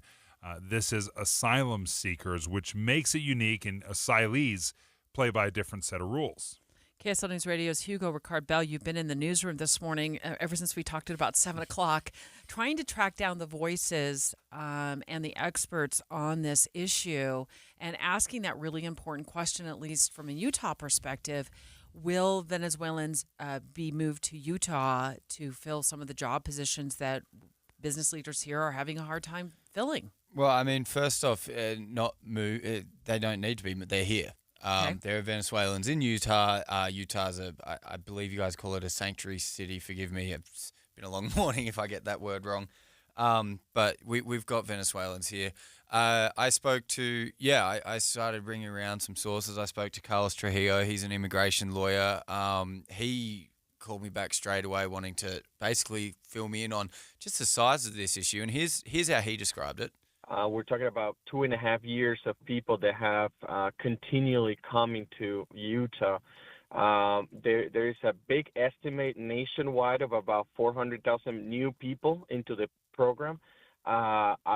Utah will be definitely also in the thousands. A lot of people will benefit from this. So basically, he told me that essentially this was almost a now or never. Like he said, 2 years of just consistently having Venezuelan guys come in and that sort of thing, and now it's sort of gotten to the point where it's like, well, they can work. They can contribute as well. Yeah, let's put them to work. Let's and they want to. I've spoken to some of these guys who have been down in shelters and that sort of thing, and they want to get out there and work. And you've talked to farm owners that work with migrant workers, and there's some trickiness there from the employer side of things of trying to figure out, okay, well, am I going to hire this person kind of off the books, or am I going to do it legally? Well, it's not even just that, Dave. I mean, if we really want to get into it, the H-2A visa, for example, a lot of farms in Utah are mixed farming systems, so they're both cropping and livestock. The H-2A visa doesn't let you work with livestock. And so a lot of farmers run into the problem where, they can get their guys to help pick their fruit or farm their crops, but when it comes down to working their cattle, what do they do? So that's something that, Governor Spencer Cox is pulling his hair out at and that sort of thing. So that's something he talks pretty strongly about, getting that visa changed just to alleviate, because across the US, I mean, that is the farming systems. They are largely mixed farming systems. So KSL News Radio's Hugo Ricard Bell has been looking into President Biden's new policy to allow Venezuelans who are being housed right now in shelters and being fed with U.S. taxpayer money to stay in the country for at least 18 months and work in the nation, work across the nation as well. And so Hugo has been looking into how this could potentially bring an influx of employees and workers here to the state of Utah. When you spoke to the immigration attorney, Carlos Trujillo, Hugo, what did he tell you about how this could impact our economy? Well, I mean, Utah's got two things. They've got a labor shortage and they've got Venezuelan refugees or asylum seekers. So he thinks, and he'll tell you right now, they'll pair together well. So I think that this is going to make a really positive impact on the economy. A lot of people will be able to work, and also, all these people will be paying taxes. All these people will be able to rent better places. They may qualify in a year or two to buy houses. So all in all, when you see this program and its impact on the economy, it definitely will be a positive one. Hugo, can you speak to the jobs, the education behind some of these workers? So, yeah, we've just been talking about the farm labor and that sort of thing. But the thing about Venezuela that I think some people it's lost on is Venezuela is not one of these third world countries that the US help out a lot. They're for so long they were considered the gem of South America. They were a first world country. They have very good education standards and that sort of thing. And so a lot of these migrants coming across, they're educated. And so, a lot of jobs in Utah are across a lot of different sectors. And Carlos Trujillo sort of explains that really well. Venezuelan migration has kind of differentiate from other type of migration because a lot of these people actually have professional careers. There is actually a lot of doctors, nurses, attorneys, among other professions. And Hugo, you also spoke with Aiden Batar. We've spoken to him quite a few times. He's the director of Migration and Immigration Refugee Services for Catholic Community Services here in Utah. And he spoke about these folks just need. Is this a permanent fix or is this a temporary fix? This is a temporary fix. This is this is breathing space for lobbyists, for groups like Catholic Community Services. It basically is, it gives them an opportunity to right. These guys can now work. These guys can do this, and then whilst Congress sort of takes their time to figure out a more permanent solution. As we know, our asylum system is very, packed, and people have to wait years and years before they can get. In the meantime, how can people survive? I think this is a temporary fix on the issues while, the debate on the immigration continues. But people need to get their basic needs. So I think it's important that people get employment authorization while they're waiting so they can support their families. Hugo Ricard Bell, thank you for joining us. Excellent reporting. Anytime. Yeah, I'm looking forward to your continued coverage today throughout the day on this, Hugo, and then also be listening to Let Me Speak to the Governor this afternoon as Governor Cox joins our very own Maria Chaleos. And hopefully we can get some answers from him as to whether he is appreciative of this new policy, and will Utah political leaders get on board with this. Straight ahead, we're going to get another perspective on Representative Chris Stewart's new lobby firm. Congressman Chris Stewart, remember, he resigned. It was last week with his last day back in Congress. He told us he was resigning to come home to Utah and take care of his wife, who has had some health issues. And then we found out that he's starting a new lobby firm. Mara Carabella, she was on hosting KSL at Night last night. I thought she had some great takes on this, and so she's calling the show next. Dave and Dujanovic. Hey, stay right here for more of Dave and Dujanovic. And tomorrow morning, come back here for news, traffic updates, and reliable weather. Join us to have a listen. Tim and Amanda. Your morning companions for news. The Cougars go 3-0. Keenan throws, end zone. Caught for the touchdown. And demonstrate they're ready. Cougars have won it. And listen to the BYU fans in Fayetteville. Saturday, the Cougars are on the road again for their Big 12 debut. Rise and shout! BYU, Kansas. Our extended pregame coverage starts at 9 with kickoff at 1:30 on Utah's legacy home for BYU football, KSL News Radio.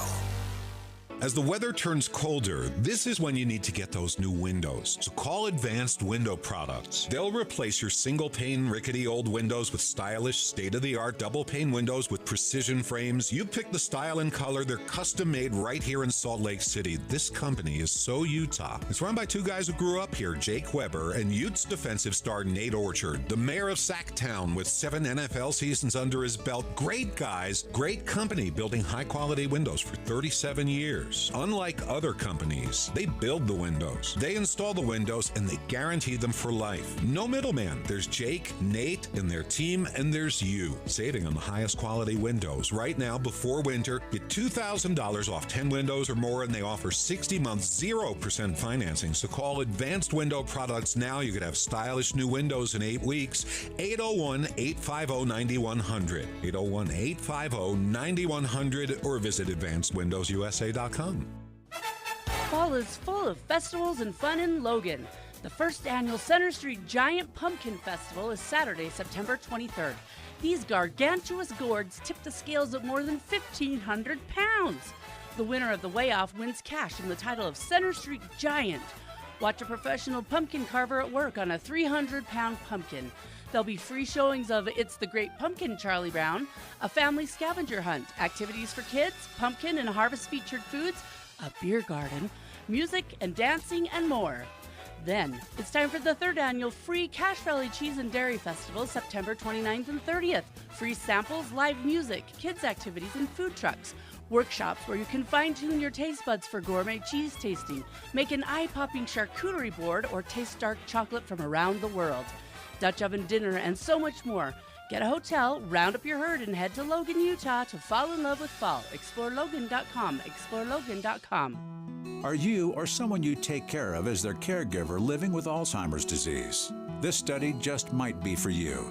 Consider participating in a Therapist clinical trial exploring a novel repair and regenerative approach to Alzheimer's disease. Pantheon Clinical Research in Salt Lake City is looking for people with mild to moderate dementia, 55 to 85 years old. A consistent caregiver or support person is necessary for the conduct of this study.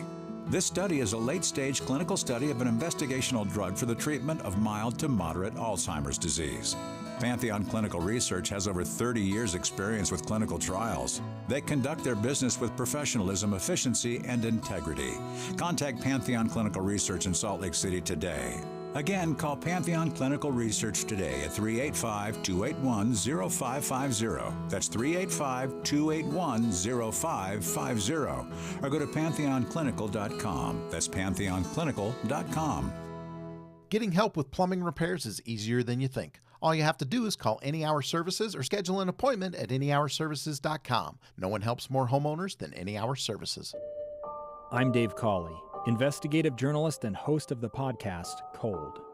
In October of 1985, a woman named Cherie Warren left work at a busy Salt Lake City office to meet her estranged husband at a downtown auto dealership. She never made it home. Cherie's car surfaced weeks later in Las Vegas. In the parking lot of a hotel casino. No one knows how it got there. Strange. It was strange. Both Cherie's estranged husband and her boyfriend raised suspicion for investigators. I kind of thought that he might have done something. But no arrests were ever made. In Cold Season 3, we dig into double lives, make new connections in the case, and examine the difficulty raised by reasonable doubt. We want answers just as much as anyone else. They have creeps like that now too, so nothing's changed. That's the new Cold Season 3, The Search for Cherie. Now available anywhere you get your podcasts. With the three things you need to know this hour, I'm Dan Bonas. First, coyotes have been killing pets in Mill Creek. Residents want the city to do something about it. Second, school bus driver who was arrested for DUI last week has been fired by the Sevier School District. Third, while Ukraine's president is in the United States, Russia has stepped up its drone and missile attacks in Ukraine. Right now, 63 degrees and cloudy in Salt Lake City. And back to Dave and Dujanovic on KSL News Radio. Dave and Dujanovic. Special coverage of the top local story. Well, we found out that Congressman Chris Stewart is not totally leaving D.C. after all. Remember, his last day as representative back in D.C., serving in the House for Utah for 10 years. His last day was last Friday. But now we've learned that he's launched this new lobby firm, and it's located in D.C. I do like the fact that you can't go directly into lobbying. I think the idea that you have to sit out a year before you can start lobbying after you've served in Congress is kind of a good idea, except for the fact that that's a very loose interpretation of you can't lobby. You can't lobby Congress, but you can lobby the president. You can lobby the executive branch. You can work with other people and tell them how to lobby. You can be a consultant. There's a lot of lobbying that can be done, even though you're not supposed to lobby for at least a year. Well, what I don't like is that I bought into this idea that he was coming home to Utah to take care of his wife and her, what we think is her ailing health, only to learn that while he was still in Congress, he filed the paperwork back in Delaware to launch this lobbying firm. And here's what he told KSL News Radio's Lindsay Aerts. The reason I stepped down is to spend more time with my wife. This will allow me to do that. I won't be gone 80% of the time like I was before. But you step down from Congress, you still have to work. At least most of us do. And I want to work in areas that I've been working at previously. Yeah, and that makes total sense to me. Of course, you have to keep working. Now, it's a little tricky because of the word lobbyist, I think. I don't think anyone would care if he picked up a job running a front loader for UDOT. Like, no one would care about that. But as soon as you say, oh, he's going to work as a lobbyist, all of a sudden our heart starts beating faster. And to be honest, it's probably unfair. You say tricky, I say it feels icky. Mark Carbello, president of the Exora Group and host of KSL at Night. I listened to your takes last night while I was driving around, doing some errands while I was listening to your show, Mara, and I thought you had some great perspective on this. Why don't you share it with us? So first, let me say, the scrutiny and criticism absolutely is well founded, right? That's it. They're public servants, and we should say, hey, what are you doing? How are you leveraging? The side I want to bring out is, let's start with the basics. When our founding fathers talked about our republic, one of the key parts, if you go read through it, they talk about this advocacy. They talk about being petitioned by groups, organizations, and people. Well, that's what lobbying is. Now, we have prescribed and well earned that lobbyists kind of have this nefarious, like, bad guys, and that's earned, but it's also not the complete picture. Nonprofits lobby and special interest groups, there are people who love the government system and choose to advocate and be petitioners or lobbyists. So first I would say, let people earn a bad reputation. Don't just give them a bad label. So I think also what's unique with Chris Stewart, who I will just point out, he's not someone I've always defended. So, but his whole career has been serving in the military, being interested in government. This sort of is his area of expertise. So if he had, Dave, to your point, if he had driven a backhoe before and actually then wanted to go into government, I would find that a little more suspect than someone who's always wanted to participate in some aspect of our governmental system. And I'm like, I don't know that I love that he called it out and said, yes, I'm going to lobby. I'm more critical when people are cute about it and try and pretend they're doing something different. And you're like, no, you're not. You're getting paid. So he was really upfront about it, which I appreciated. But, this is his business. And it would be unfair that if you left KSL and went someplace else, we say, well, you can't be a radio host anymore. You were a radio host for something else, another part of the system. Right. It is your area of expertise. Now, I'm being blanketed. I think there are some people who this revolving door and this what can be perceived as just patting backs on one side of the fence, I think it's really real. But in this instance, and I'll do one more point, Lindsay asked a really key point that I was really cynical about, which is, hey, you said you had to leave because you had to take care of family things. Suddenly, you're right back there on K Street. Well, he has indicated to Lindsay, which I'll take at face value, that he only needs to be in D.C. a few days a month, and that's a big change, right? It's not 80% there. It's 20 or whatever it is percent there, and I'm going to take him on face value of that. Well, and if for anyone that's ever had a family member that is ill, you're not sitting at their bedside 24/7. You know, I mean, life does go on depending on, you know, how sick an individual is. So it's impossible to think, well, why aren't you waiting hand and foot at somebody's bedside? Yeah. Well, and being a member of Congress provides a certain amount of inflexibility. Like most of our jobs, hopefully, our employer gives us amount of flexibility, Dave, as you're saying, to care for these special events in life. When you're a member of Congress, as the public who elected you, we're not very flexible with your time. We're like, right, you have 2 years to do what we need, and it is an incredibly demanding position just from a occupying your time point of view. Mara Carabello, president of the Exora Group, also host of KSL at Night, was talking last night during the show about Representative Congressman Chris Stewart's resignation. Of course, it came midstream here. He had more time left to serve. He quits. He resigns, Mara, and now voters are in a flux, and the state elections office is having to host a special election. Where do the voters play in all of this in your mind? Do we matter? Yeah, of course. And I mean, you know, it sort of is what it is. I'll point out that we have this year had 4 members of the state legislature resign for a variety of different reasons. And we have potentially 2 to 3 special elections going on with the exact same circumstances. So I guess what I would say is it happens. The state responded by holding an accelerated special election, but we are in the midst of a dead period where we've elected Celeste Malloy to take over, but she's not quite there yet, and Chris Stewart is gone. So there is this little gap in elected official service. But, you know, the reality is these are all people. They're citizens, and it happens. Life happens.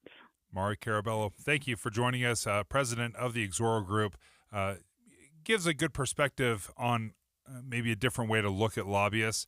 Do you guys do any lobbying? Exora, yes, we do. Lobbyists don't think we're lobbyists. We don't do direct. We don't stand in the hallways and tell you to vote for things, but we do prep for legislative issues, and we provide research and communications. So because of that, we always register.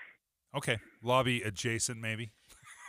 Yeah. Lobby light. Yeah. Mara, thank Lightweight, you. yeah. Thank you so much. It was great to see you in the station yesterday. We don't always get a chance to see each other, so I saw you talk and then listen to you last night on the radio. Great job as always, Dave. You brought up an example. Before the show, you were talking to me about an example of when this happened in sports. And can you share it with us in 45 seconds? Yeah, it's the story of Derek Fisher, NBA basketball player, played for the Utah Jazz. And originally, the Jazz traded for him. He did not want to come here. He kind of had to come here and play. Well, during the playoffs, we find out that his daughter has cancer. And it was a very emotional moment story. And he basically tells the Jazz, hey, my daughter needs treatment. The best cancer institutes for my daughter are not here in Utah. Can you let me out of my contract? I want to take her back to the East Coast where she can get treatment. He signs with the LA Lakers with his best friend, Kobe Bryant. They let him out of his contract. He did not just go to the East Coast. He went to the Lakers. So anytime there's this bait and switch, anytime there's this feeling of it, this sense, that's where I think we bristle up and we're not sure. We will have compassion if we're getting the straight scoop. And at least in that case with Derek Fisher, Utah Jazz fans have hated him ever since. It's 10:31 at KSL News Radio. I'm Dan Bonas. KSL's top local story this hour. Utah officials are cracking down on illegal cannabis farms, not just for legal reasons, but because of how much water those plants use. KSL News Radio's Adam Small has more. Illegal cannabis plants cause a host of environmental problems, but one of the biggest, especially in the age of climate change, is the fact that they use around 6 gallons of water per day. According to the Deseret News, that's 7 times the water a corn plant uses and up to 10 times the water used by an alfalfa plant. Not only that, many unregulated growers use illegal pesticides that can kill fish and other animals, especially when one gets into the plant and then spreads the pesticide throughout the ecosystem. And believe it or not, the plants can even contribute to the haze on bad air days. Adam Small, KSL News Radio. Our top national story this hour from ABC News. A deputy sheriff in Texas has been fired for leaving his own child in a hot car. ABC's Jim Ryan has that story. Investigators with the Bexar County Sheriff's Office in San Antonio say Deputy Antonio Almaraz took his 2-month-old to a routine pediatrician's appointment at 9 in the morning on Monday, returned home after 10, and went into the house. The child was still in the car and would be for another 3 hours as temperatures rose into the 90s. An ambulance was called. The baby was in critical condition. The 31-year-old Almaraz faces 3 felony charges, including injury to a child. He was immediately fired from the sheriff's department. Jim Ryan, ABC News, Dallas. Your money at this moment, the Dow Jones average, down on the day 195 points right now, and the NASDAQ, proportionately even more, 172 points down right now. And our KSL weather, we're not quite done with the rain yet. That's next. KSL News Time, 10:32. Early mornings can be hard enough, just getting yourself going. We try to make it a little easier with news and weather from comfortable, trusted anchors and reporters. Join us on Utah's Morning News between 5 and 9 on KSL News Radio. Hi, this is Doug Wright, and there are good things in the air. You can feel it, you can see it, you can experience it. Football, the kids are back in school. It's beginning to cool off a little bit. Fall is in the air, and a great place to go this fall for the best meal you've ever had. It's Ruth's Chris Steakhouse. Now let's talk about going up to the mountains where the leaves are just beginning to turn. It's going to be gorgeous. And at Hotel Park City, there's a Ruth's Chris Steakhouse waiting for you. So many things are going on in the heart of downtown Salt Lake City, and there's a Ruth's Chris Steakhouse downtown for you as well at 275 South West Temple. That steak that you've been longing for, cooked to perfection, the perfect temperature, the side dishes, the desserts. They're at both locations of Ruth's Chris Steakhouse. So call and make your reservations now. When Dee and I ate there the other night, it was so delicious, so good. That first bite, you're going to love it at Ruth's Chris Steakhouse.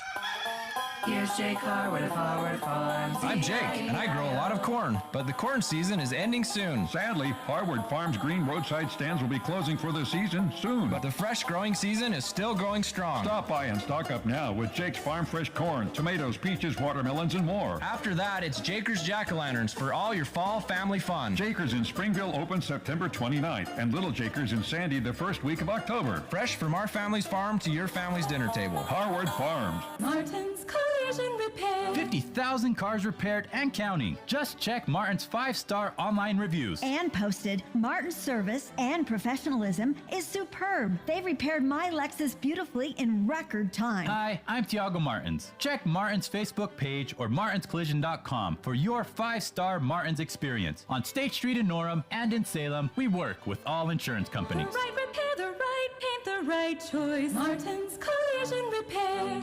We're going abroad for the first time in years, to Spain. So we started using Babbel. And started learning Spanish fast. With Babbel, you can start having conversations in another language in just 3 weeks. ¿Cómo te llamas? ¿Cómo te llamas? When you learn a language, you want to actually use it. Babbel is designed with that goal in mind. In just 3 weeks, we're starting to have conversations in Spanish. Gracias, Babbel. Babbel, language for life. Now try Babbel for free at Babbel.com. That's Babbel.com. At Macy's, we're proud to be local and support local. To make shopping local easier for you, we have added Utah Proud tags beneath local products. As you shop our stores, look out for the tag as you shop and show your pride for local Utah companies and growers. Thank you for shopping local yourself by shopping at Macy's. Traffic and weather together brought to you by Granite Credit Union's new Dividend Plus checking account. Here's Heather Kelly. Well, we've got a stalled vehicle on Bangor Highway. This is eastbound at 2700 West. It's a construction vehicle blocking the right lane. The good news is you still have 2 left lanes available, and there's not a lot of traffic this time of the morning heading over toward Redwood Road, so no delays there. And traffic on I-15 moving well both directions getting into downtown Salt Lake. Found your dream house but not your dream rate? Make your purchase with a home loan from Cyprus Credit Union. Refinance within 12 months if rates drop, and we'll take care of the refinancing fees. Heather Kelly in the KSL Traffic Center. KSL weather, cold front bringing showers and thunderstorms to the Wasatch Front today, while the snow level drops to about 8,000 feet. Today's high 69, partly cloudy tomorrow with a continued chance of rain. Right now, 64 degrees, mostly cloudy at KSL News Radio. I'm Dan Bomas, KSL 102.7 FM, 1160 AM, and KSLNewsRadio.com, Utah's news, traffic, and weather station. Right on the money. Special coverage with Dave and Dujanovic. Is college overrated? That's the headline from the New York Times podcast. It's called The Daily. Is college overrated? You know this is right up my alley. I know. If you listen to this show, you know I am. You're like, I can't believe it, but the New York Times is singing my tune. Yeah, I've been on this bandwagon for a while. We've rubber stamped going to college for so long, and it has grown into a monster. And I think it's important for us to point out the fact that your experience, Debbie, or our parents' experience in college is not the experience of our children. And that's why I think it's so important to talk about this and be very, very honest about it. But what I look at is return on investment. And this podcast from the New York Times hits this exact question. What is the return on investment for college? And the numbers are shocking. Yeah, and I want to welcome our Facebook family. We're broadcasting this live right now on Facebook. Bet you didn't know that, Dave. You're live on Facebook. Important to note, because we are taking comments on this, and we will be discussing what you all are thinking about it in just a few minutes. So weigh in there on Facebook with a comment. Also be taking some live phone calls. But we do know that college enrollment is falling. Right? I mean, you just look at the numbers, the data. In 2010, there were 18 million registered undergrads. So fast forward to 2021, it's down to 15.5 million undergrads. Yeah, $2.5 million difference. As the population continues to swell, the enrollment is falling. Yeah, I think the perception of college has changed dramatically. It's changed dramatically in the last decade. Here's an excerpt from The Daily. Like 98% of parents said that they expected their kids to attend college. I think at the time it was just this accepted truth. Right, that's basically universal. Exactly, that everyone was going to go to college. And now when you look at public opinion polls, it's about half of American parents say they don't want their kids to go to a 4-year college. Oh. Let that sink in. 10 years ago, every parent wanted their kid to go to college, 98%. Now, half of parents are like me, and they don't want their kid to go to college. Now, let me clarify my never college stance. There are certain careers, there are certain degrees I absolutely support for college. Like my doctor, college, yes. My lawyer, my accountant, that comes to mind. I absolutely support college. My problem is there are way too many worthless degrees out there. And when I'm saying worthless degrees, I'm talking about that return on investment. When I go to college, my expectation is I'm going to be not just better off financially, way better off financially. And the podcast for the New York Times gets into this, right? The college wage premium versus the college wealth premium. Break that down for us, Dave. Okay, yeah, it's very important because for so long we talk about how much more money you can make when you go to college. That is called the college wage premium. Economists have studied this, and they have found that when you compare a college grad to a high school grad, college grads make about 60% more in wages. Okay. That is significant. Sure. Okay. So just put that in just in a salary number for me. So maybe a high school grad is We'll make 40 grand. The college grad makes 100 grand. That's huge, Dave. Yeah. That's huge. Well, let me actually 60%. I don't know. Whatever. It's a lot more, is what you're saying. It's significantly more. Yeah. Let's say the high school grad eventually gets to a salary of $100,000 a year, wherever they're working. What you're saying is the college grad will be earning $160,000 a year, and over the course of 10 years, you can see where the difference adds up significantly to the hundreds of thousands of dollars additional. I just wanted to put that in a salary perspective. I think my math's off. It's okay. I overly simplified that. That's no way. It's not that extreme, right? If you're making 60% more, so if you're making 50,000, 50% more would be 25,000. Sure. Okay. So it's probably more like if you're making 50,000, a college grad will make probably 80,000. There we go. Okay. I'm doing math on the fly, folks. Give me a break.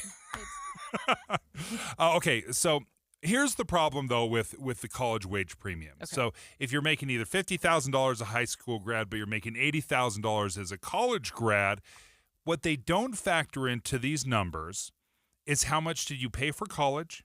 How much debt did you leave with? And then the opportunity cost of going to college. And you're like, well, what's opportunity cost? On average, it takes you 6 years to get a 4-year degree. And you're like, well, that's dumb.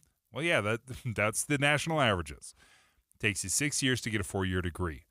During those 6 years, you could have been working in a career. You could have been gaining experience. You could have been making money. So that's what I mean by opportunity lost going to college. So what they did is they took how much you paid for college, how much debt you left with, the opportunity cost of going to college, and they created this new metric, which is a far better metric of whether or not college is worth it with the ROI. It's called the College Wealth Premium. Okay. So what they do is they take your wages that we were talking about, and then you take the assets minus your debts over the course of a lifetime. That's what the true ROI is. Mm-hmm. And they looked at it. If you were born in the 40s, 50s, and 60s, going to college makes all the sense in the world. You made 2 or 3 times more in wealth. The problem is that because college was so much cheaper? So much cheaper, right. Yes, okay. exactly. I just wanted to stop you there for a second because it feels like when I went to college in the 80s, I think my college degree from Arizona State University cost maybe $8,000 for the entire degree. Yeah, wow. Yeah, and that didn't include housing. I just want to make that clear. That was just for the degree. So, when you look at that compared to what it is today, I think we're close to almost $100,000 for our youngest daughter by the time we got through with everything to get her through her 4-year degree, which, by the way, to your point, it took 5 years. Classes were hard. She was in a STEM major, graduate biology and chemistry.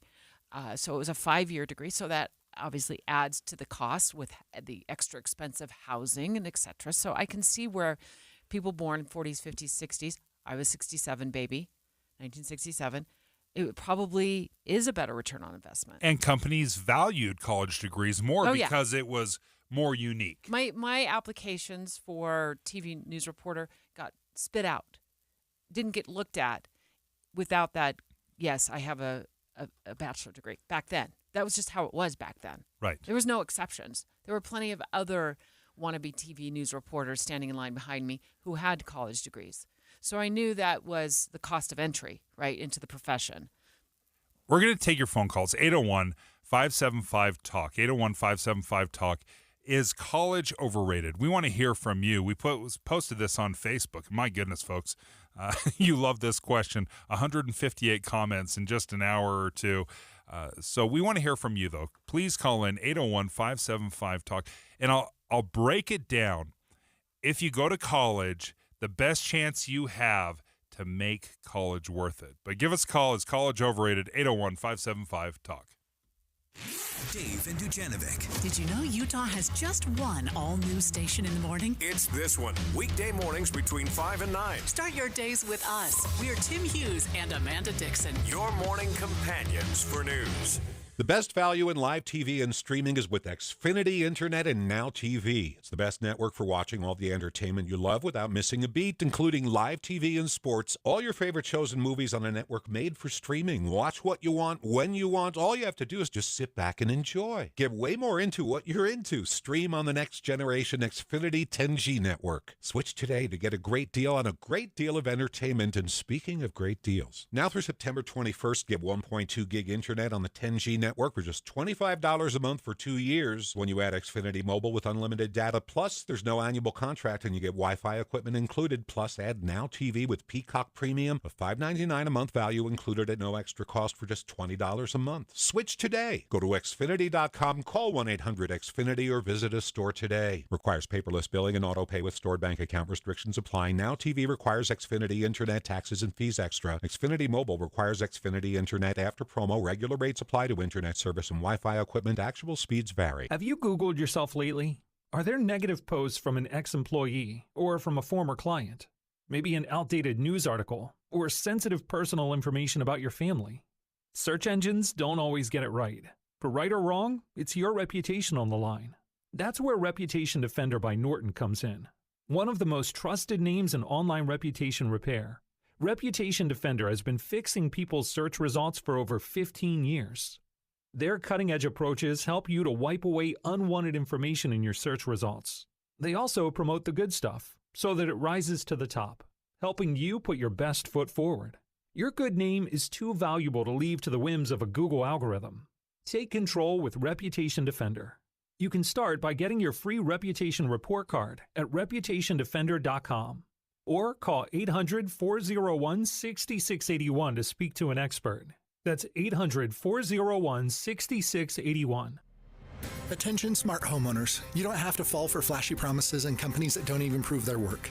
At Your Service Pros uses third-party verification software called MeasureQuick to ensure your new HVAC system is installed correctly. This ultimate game changer in the HVAC industry lets you, the homeowner, have proof of how your system was installed. At Your Service Pros utilizes our Bluetooth tools to upload all of your system's information into MeasureQuick. We rely on data-driven insights to properly commission, optimize, and fine-tune your HVAC system for peak performance, improving your family's comfort, lowering your utility bills, and extending the life of your HVAC system. With rebates and tax credits available totaling more than $7,500 on a dual-fuel heating and cooling system, it is now more important than ever that your HVAC system be installed correctly. So call us today at 801-YOUR-PRO. That's 801-YOUR-PRO. Have the peace of mind of saving up to 50% on your new system and knowing it's installed correctly by calling 801-YOUR-PRO. Transform your outdated kitchen with half-price granite for $2,500. Granite, quartz, cabinets, and flooring. Visit halfpricegranite.com. Affordable luxury. Tim and Amanda, Utah's Morning News. Trust is more important in our business, Tim, than it's ever been in my lifetime, in all of my many years of being here at KSL, because there's so much misinformation out there. And there's so much information that is heavy laden with opinion. When you come to us in the morning, what you get is the news. You get what's happening without a lot of spin or opinion and without any misdirection. That's just the pure, simple thing that you get. When you talk about the misinformation that's out there, which there is, sometimes those stories just change from one morning to the next. And so hopefully you feel like each day as new information becomes available or we learn new things, this was certainly true during the pandemic, this is the place where we're going to share that information with you and talk about the things that are going to most affect your life. Wake up with Utah's Morning News with Tim and Amanda between 5 and 9 on KSL News Radio. With the three things you need to know this hour, I'm Dan Bonas. First, coyotes have been killing pets in Mill Creek. Residents want the city to do something about it. Second, school bus driver who was arrested for DUI last week has been fired by the Severe School District.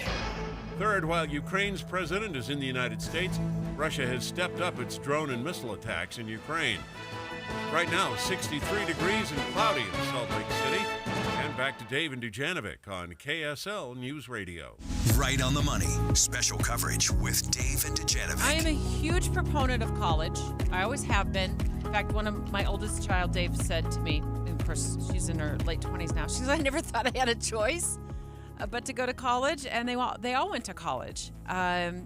And I'm glad they did. And my son and I have had this conversation in the past, and he said, the experience of college, wouldn't have missed it for anything. And my feeling on college is get your degree now because they can never take your education away from you. I've always felt that. They can never, it doesn't matter what it is, whoever they is, they can never take that education and your degree away from you. And you'll be happy you have it down the road if you choose to start having a family. It is very difficult to go back when you decide, I might need that degree. Maybe I want to make a career change, or I need it for a promotion I'm seeking. Get it done now. That is an extremely popular opinion for anyone born in the 40s, 50s, and 60s. According to the New York Times podcast, they've done the research and they found if you were born in the 40s, 50s, and 60s, 98% wanted their kids to go to college because they saw great value, and there was great value. If you're born in the 80s or 90s, which I was born in 76, so kind of right around there, we have a different view of college because we see how much it costs, how much debt, and how much time it takes to get a degree, and the math does not work out for my generation like it did past generations. In fact, this is how you make it work. If you graduate in 4 years from college, the average is 6, but if you graduate in 4 years of college, the college is free, then you have a 96% chance of college making sense. Well, who in the world graduates in 4 years and for free? Like, that's this crazy hypothetical that almost never happens. That's if you have a scholarship. And it's not even totally free if you always have a scholarship. Yeah. There might be other expenses. I was on scholarship. It was not free. But let me tell you, a lot of companies are starting to use that as a benefit. It might not be 100%, but even if it's 75%, and government agencies will do this as well, they'll cover a lot of the cost of college. So I think in those cases, it certainly could be a financial benefit. Somebody else pays for your degree, and you get more pay because of it. I mean, the numbers that you used earlier regarding wages were, in my view, very resounding, that you are going to, in many cases, earn a significant amount more if you have a college degree over a high school degree. Yeah, you'll make about Diploma. 60% more in wages, but once you factor in the opportunity lost, the money spent on college, and then the debt you leave with college, it is not a slam dunk. In fact, if you spend $25,000 on college, the new research has shown it's 50-50 if it pays off. Debbie, it's a coin flip. Welcoming our KSL News Radio Facebook family to join us and their comments. And Dave's got the KSL News Radio hotline all lined up there. There's a number of callers who want to express their opinions on this. You got the first Yeah, let's start caller? off with Okay. Jerry and Sandy. Jerry, what do you think? Is college overrated? Yes, sir, it is. I started out working in my grandfather's service station when I was 12 years old. I've now been in the automotive industry for 43 years. Last year, I paid taxes on $137,000. My wife is a family nurse practitioner. She paid taxes on $91,000. She has a master's degree in nursing.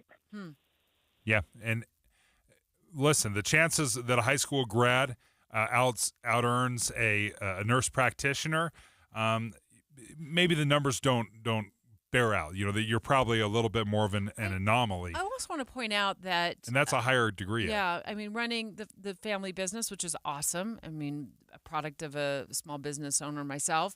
It's awesome. But it's also that nursing requires a degree. And if that's your passion... that's the direction you have to go. If you want to be a nurse, you can't just go be a nurse without a college degree. I want to take a moment here and read a comment from our KSL News Radio Facebook page here. Jeff says, for my job, it was the foot in the door. College was. Without it, I'd never be where I am today. Looking back, I'm using everything Am I using everything I was taught? By no means, no. But it proved to my employer I am capable of learning and doing hard things. Yeah, and I think you paying $100,000 over 4, 5, 6 years to prove to your I employer. I don't think that's I also want to a be win. cautious of bashing people for getting their degrees, because we all have different goals in life. And I don't know what Jeff's job is from his Facebook posts, but I appreciate, Jeff, that you've commented. We got 100 or more other comments on, and everybody's got a different perspective on it. Yeah, I think we should be asking these tough questions and challenging the narrative, because the narrative of going to college has been the accepted narrative for decades, and I don't think it's the slam dunk that we necessarily make it out to be. Jesse in South Salt Lake, what do you think? Is college overrated? I actually don't think college is overrated, and this is coming from someone who I went to a trade school. I got my journeyman electrical license, and then I had a health issue where my doctor told me I could no longer work outdoors in the heat, and so I am now having to go back to college at almost 34 years old, and I'm going to be going for a degree in computer science. So it all depends on what the person wants to do. I met several people when I was working for the electricians union who were the smartest people I had ever met, but their passion was construction type stuff. Yeah. So it really just depends on what the person's passion is. Yeah, thanks for your phone call. Turning now back to Facebook, Clint says it's not overrated, but Dave, this goes to your point. Grossly overpriced. Kenny in Lehigh, what do you think? Is college overrated? In a way, I think it's almost the wrong question, because what is the viable, acceptable, systemic alternative to it? I think Jesse is a good example talking about trade schools. What I would like to see is the government say, let's open up Pell Grants and financial aid to trade schools and options like that, where we can get people to work faster for less money, make them more productive. Yeah. But if we're going to have the conversation of is it worth it or not, let's start with, is there an alternative? I love that. That's a fantastic point, Kenny. I couldn't agree with you more. Kenny for Dustin, president. yeah, great suggestion. Dustin in Santaquin, what do you think? Hey, yeah, I think, to price for the same or little value. There's definitely been a paradigm shift from the degrees from back in the day. I feel like a bachelor's degree is now worth what an associate's degree is, and associate's is a bachelor's, and bachelor's is a master's. So there's definitely just a higher price. You expect higher quality education. Now, when I was in college, I loved it because I got a network. I got to know people who were becoming professionals, and I could network there, and I could have those experiences. But the quality of education wasn't quite worth the price that I'm paying, I think. It just wasn't worth that value. And I expect if I pay more, I want more. Yeah. Well, I appreciate your phone calls. Thank you for joining us on Facebook. Is college overrated? That was from a New York Times podcast, The Daily, and what they found, it's not the slam dunk it used to be. When you look at the rising costs of tuitions, the amount of debt that you walk away with, the opportunity lost, it is no longer a guarantee that you will make more money over the course of your career. If you're just tuning in and you're like, oh, shoot, I wish I would have heard that entire discussion, check it out on our KSL News Radio Facebook page. We're broadcasting live for the last 30 minutes. And thanks so much to our KSL News Radio Facebook followers for chiming in on this. Great topic, Dave. KSL FM Midvale, KSL Salt Lake City. Listen at home on any smart speaker and in your car at 102.7 FM. This is KSL News Radio, Utah's news, traffic, and weather station. It's 11 o'clock at KSL News Radio. I'm Dan Bomas. KSL's top story this hour. A Magna man is in custody this morning after a standoff with Unified Police. Officers say the person had multiple outstanding warrants and illegal firearms, though they didn't find any guns on him when he was arrested, and they were able to take him into custody. Utahns continue to donate to Maui's Relief Fund. KSL News Radio's Michael Commit reports. The Utah Pacific Islander Chamber of Commerce recently delivered $20,000 and over $1,500 worth of gift cards to families who were affected by the wildfires.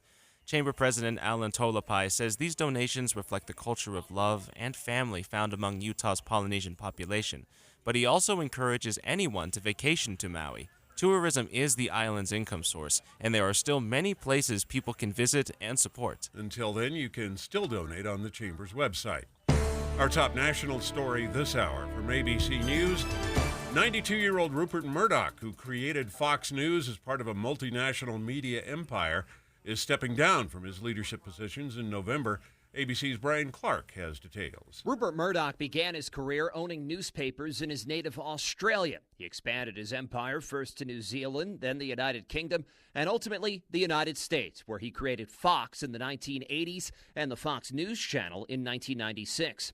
His empire is worth billions, and he's exerted significant influence over global politics. Fox says the 92-year-old will remain as chairman emeritus of both Fox and News Corporation. His 52-year-old son Lachlan will continue as the CEO of Fox and take over as chairman of News Corporation.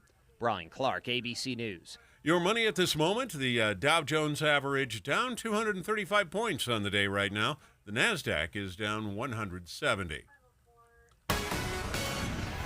And our KSL weather, we've got some storms to finish up with before we move on. That's next. KSL weather on the way. KSL News Time, 11:02. What do you need to hear in the morning to feel ready for the day? Important news that happened overnight, the traffic you'll hit on the roads. You'll be ready for your day with us. Join Utah's Morning News 5 to 9 on KSL News Radio.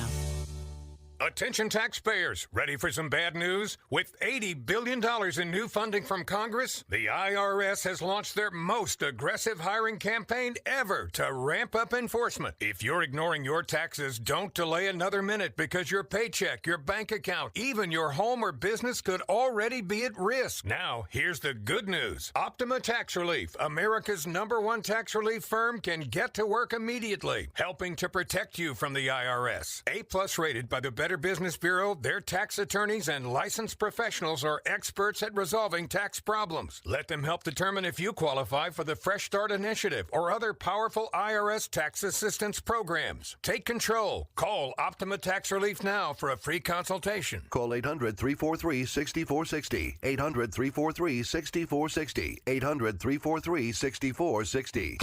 Optima Tax Relief. Some restrictions apply. For complete details, please visit OptimaTaxRelief.com. You know, for the last couple of weeks, I just kind of keep chuckling when I think about my SOTA weight loss journey. SOTA's SOTA, state-of-the-art weight loss, because it is. And the reason I've been chuckling is because often when you hear about a program, you start thinking, you know, does it work? Does it work? I can honestly say no one's ever asked me if SOTA weight loss works. Why? Because the results don't lie. I've lost 37 pounds. People can see it. They see the energy. They see what I'm able to do. And they don't want to know, does it work? They want to know, how does it work?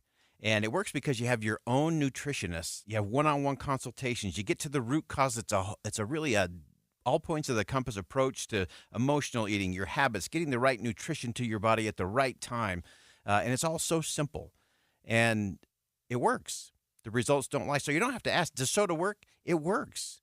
The results don't lie. I'll tell you how it works. It works because it's an extraordinary group and it's impacting people all around the country.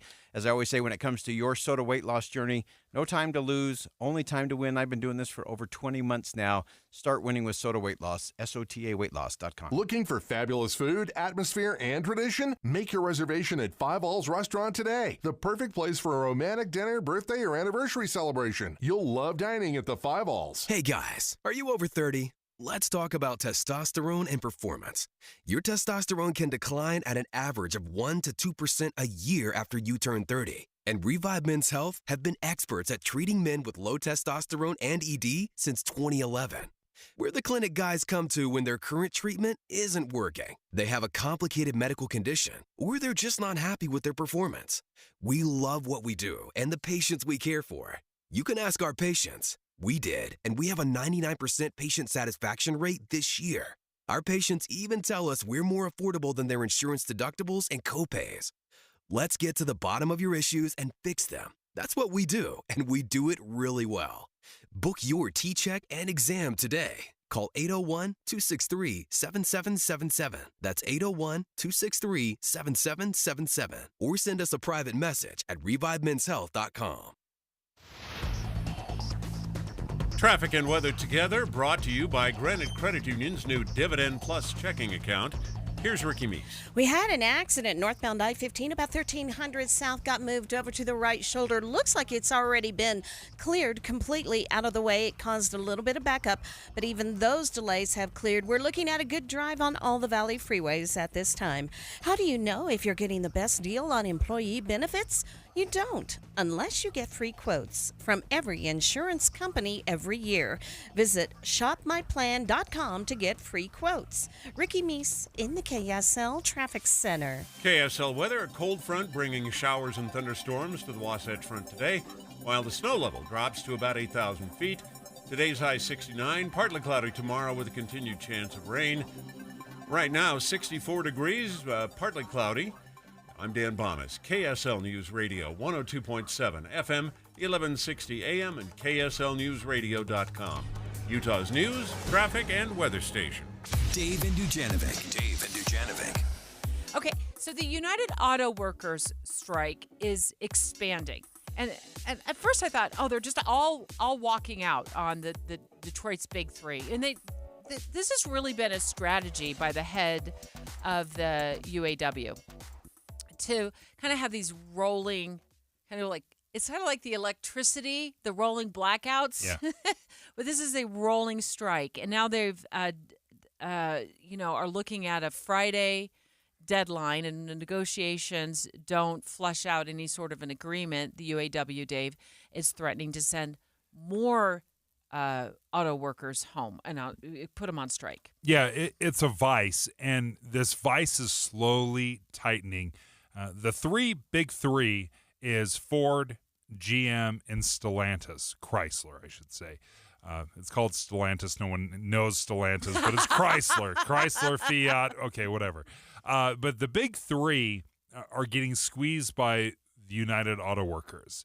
And they're all across the country. There are some states that produce, Honda, Toyota, they do not run with union labor when they're building their cars. So the big three do, though. They've negotiated this. So they're shutting them down, and this is across the country. There's plants all over the place, and they're systematically closing them down the longer this strike goes without an agreement. Yeah. You said, I thought that was a good analogy. It's like a vice that's tightening around the big three automakers. But in the meantime, folks like Dave who are out shopping for a new car, and I'm going to tell you, I have been twisting your arm a little on this. Not that I have any say in what you and your wife decide, but you talked about buying a used EV, and I said, but why don't you compare the price to a new EV, because you get that fabulous probably 3-year warranty with it in case something goes wrong. I don't know, the plug doesn't work right or the battery fails. Federal tax credit. Yeah. Yep. Oh, that's true too. But it could create a supply issue, but you're already experiencing a supply issue. Yeah, I've been looking around trying to find, I'll be very honest, I was looking for a Chevy Bolt, and I'm looking around. I cannot find a new Bolt anywhere. Debbie, so help me, I have driven to probably 10 or so dealerships trying to find a Chevy Bolt. I found some used ones, but I can't find a new one. I went to one place, and they said, well, if you put a deposit down right now, we've got one coming in a month. We'll set that one aside for you, and you'll have right of first refusal. But they were asking me for a deposit on a car that was showing up in a month. Mm-hmm.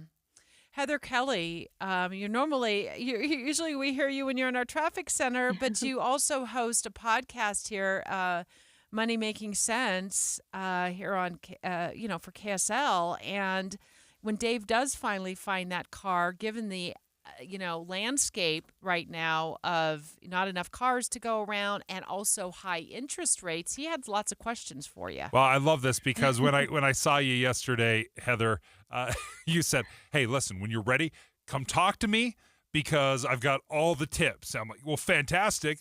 Let's give the tips to our listeners now. Okay, what do I need to know when I'm negotiating for a car? Okay, well, the first thing when you walk on a lot is never tell the salesperson if you're going to pay cash or finance. And they will ask you, like, oh, how are you planning to pay for that car?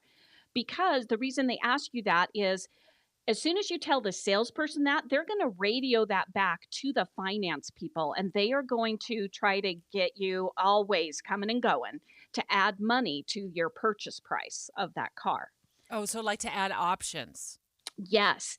Also, if they ask you that and you're a little nervous, you aren't used to not telling somebody the truth, just say, "Hey, there's no reason to talk about payment, but until we find a car that I can afford." Okay. Yeah. Oh, That's all you great. have to do. And if they push it, just say, "Look, I don't feel comfortable discussing money out in the open." Because if we're financing things over 5 and now it's even like 6 years, that sticker shock doesn't feel quite so shockish if we keep tacking options on, right? Exactly. Okay. And where they're going to try to tack the options on is one, the salesperson will try to do that, but also in the finance. Like once you agree on a price, they take you back to the finance office. And in case anybody doesn't know this, 80% of a car dealer's profits come from the finance department. It doesn't come from the manufacturer's suggested retail price of the car. 80% of their profit comes when you get into the finance office and they start tacking on fees. Or like that extended warranty, or you get for, an extra $1,000, you get 1 million oil changes or something like that. Is that what you're talking about? Exactly. And a lot of the car dealers, first of all, those are all fake fees. A lot of dealers, not all of them, but a lot of them will falsely tell you that these options are required in order to buy the vehicle. And imagine going into a grocery store and buying a loaf of bread, and you get up to the checkout line and the clerk says, "Oh, well, you cannot buy that bread unless you buy mustard and ham along with it." Like, it is illegal for a car dealership to tell you you have to have these options before you can buy the car. It is Okay. illegal. Great tip. So, tip number 1, don't tell them whether you're going to pay for it in cash or finance. All right. Number 2, what do I do?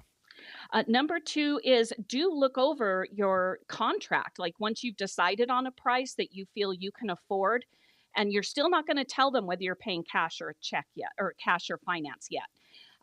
Then they draw up the contract for you and double check, like read through everything, because they're going to try to anyway, things like document fees, e-filing fees, which are the same thing, by the way. A document fee and an e-filing fee are the same thing. And those are fake fees. You'll also see things like delivery fees if you're buying a used car sometimes, and that is also illegal to put on a delivery fee for used cars. Nitrogen-filled tires. That is a huge one. I don't know if people know, but our air that you put in the tires already contains 78% nitrogen.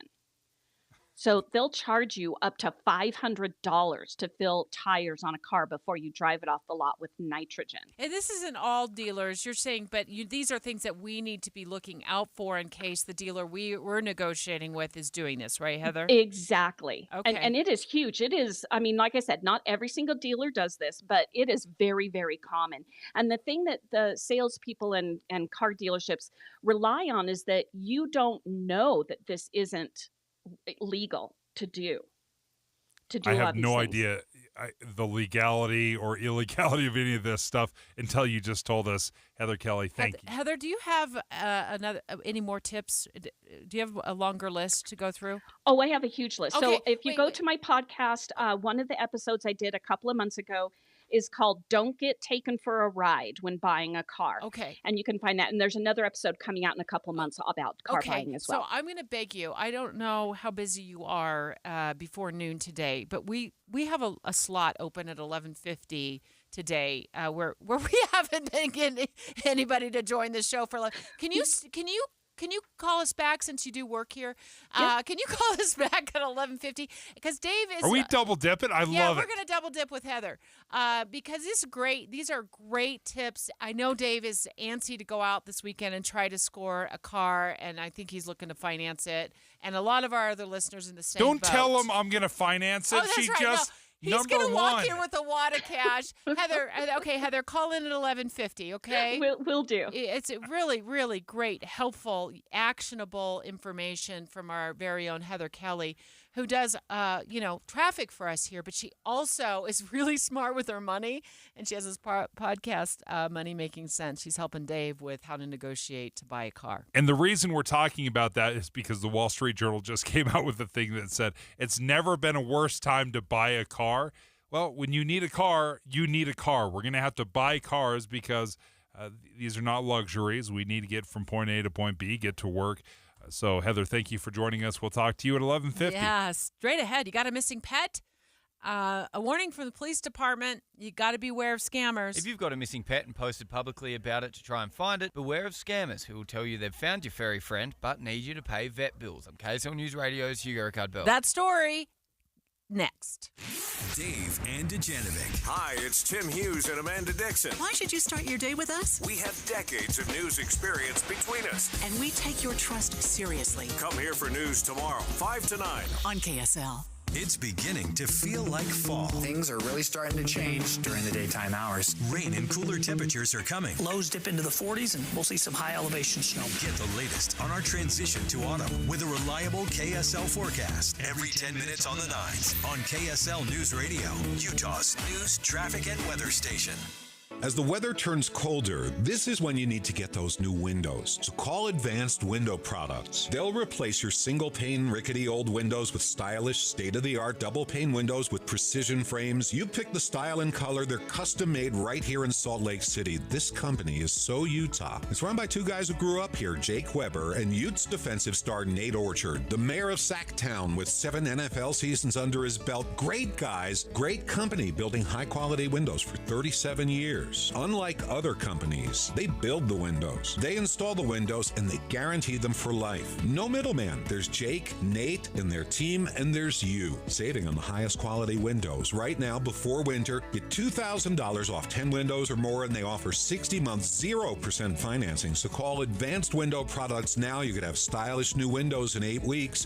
801-850-9100. 801-850-9100, or visit AdvancedWindowsUSA.com.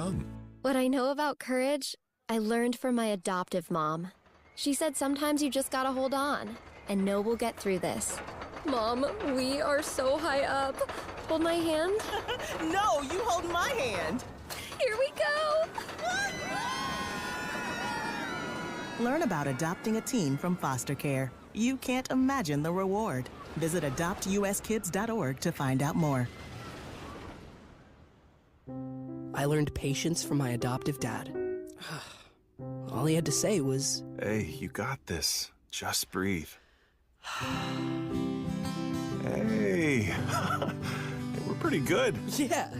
Might have to start a band. I got it. Learn about adopting a teen from foster care. You can't imagine the reward. Visit adoptuskids.org to find out more. This message is brought to you by Adopt US Kids, the U.S. Department of Health and Human Services, and the Ad Council.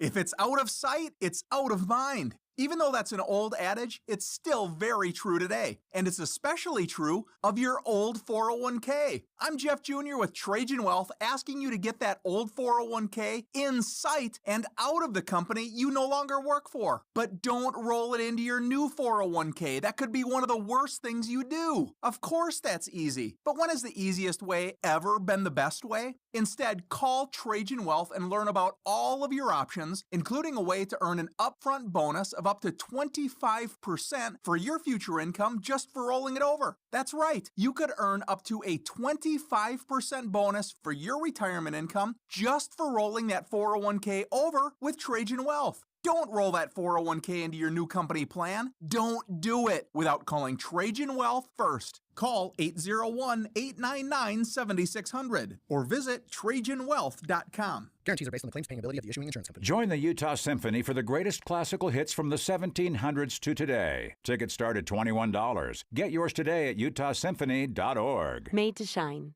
Real stories from Shane Company customers. So last week, my boyfriend said, "I have a surprise for you." And I totally thought he was going to propose, but it was just tickets to a baseball game. Then during the game, "Will You Marry Me" was up on the big screen, and he was down on one knee holding the most beautiful engagement ring. It was so sparkly. Our expert jewelers set every center stone by hand, so you'll shine forever. Shane Company, fine jewelry since 1929. With the three things you need to know this hour, I'm Dan Bonas. First, Unified Police have arrested a man after a standoff in Magna. Second, Utah's Pacific Islander Chamber of Commerce still funneling donations to relief efforts in Maui.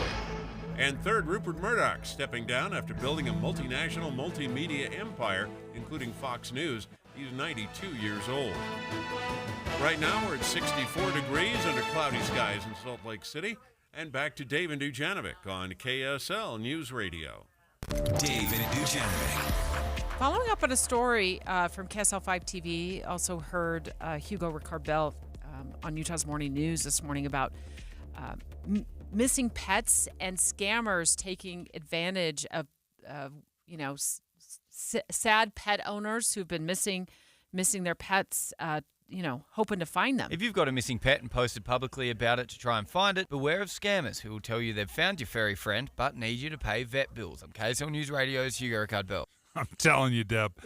Scammers are the worst humans I'm going to alive. listen to that again. If you've got a missing pet and posted publicly about it to try and find it, beware of scammers who will tell you they've found your furry friend but need you to pay vet bills. I'm KSL News Radio's Hugo Ricard-Bell. So they're holding them hostage. Okay. But they don't really... I would love to return your pet. pet. They really don't have them. Right? They Yeah. saw a sign that your child stapled to a telephone pole, and they're calling you to pretend like they've got your pet, and they're holding them hostage until you pay vet bills. Wow. Smart. I mean, let's be very honest about this. Scammers, the scum of the earth, they are the worst. I hate them. Oh, my goodness. Listen. But you can't argue that they're not crafty. Listen to this. St. George police say that they've got a number of victims. They've heard from 12 people saying the same thing happened to them. So these scammers are busy.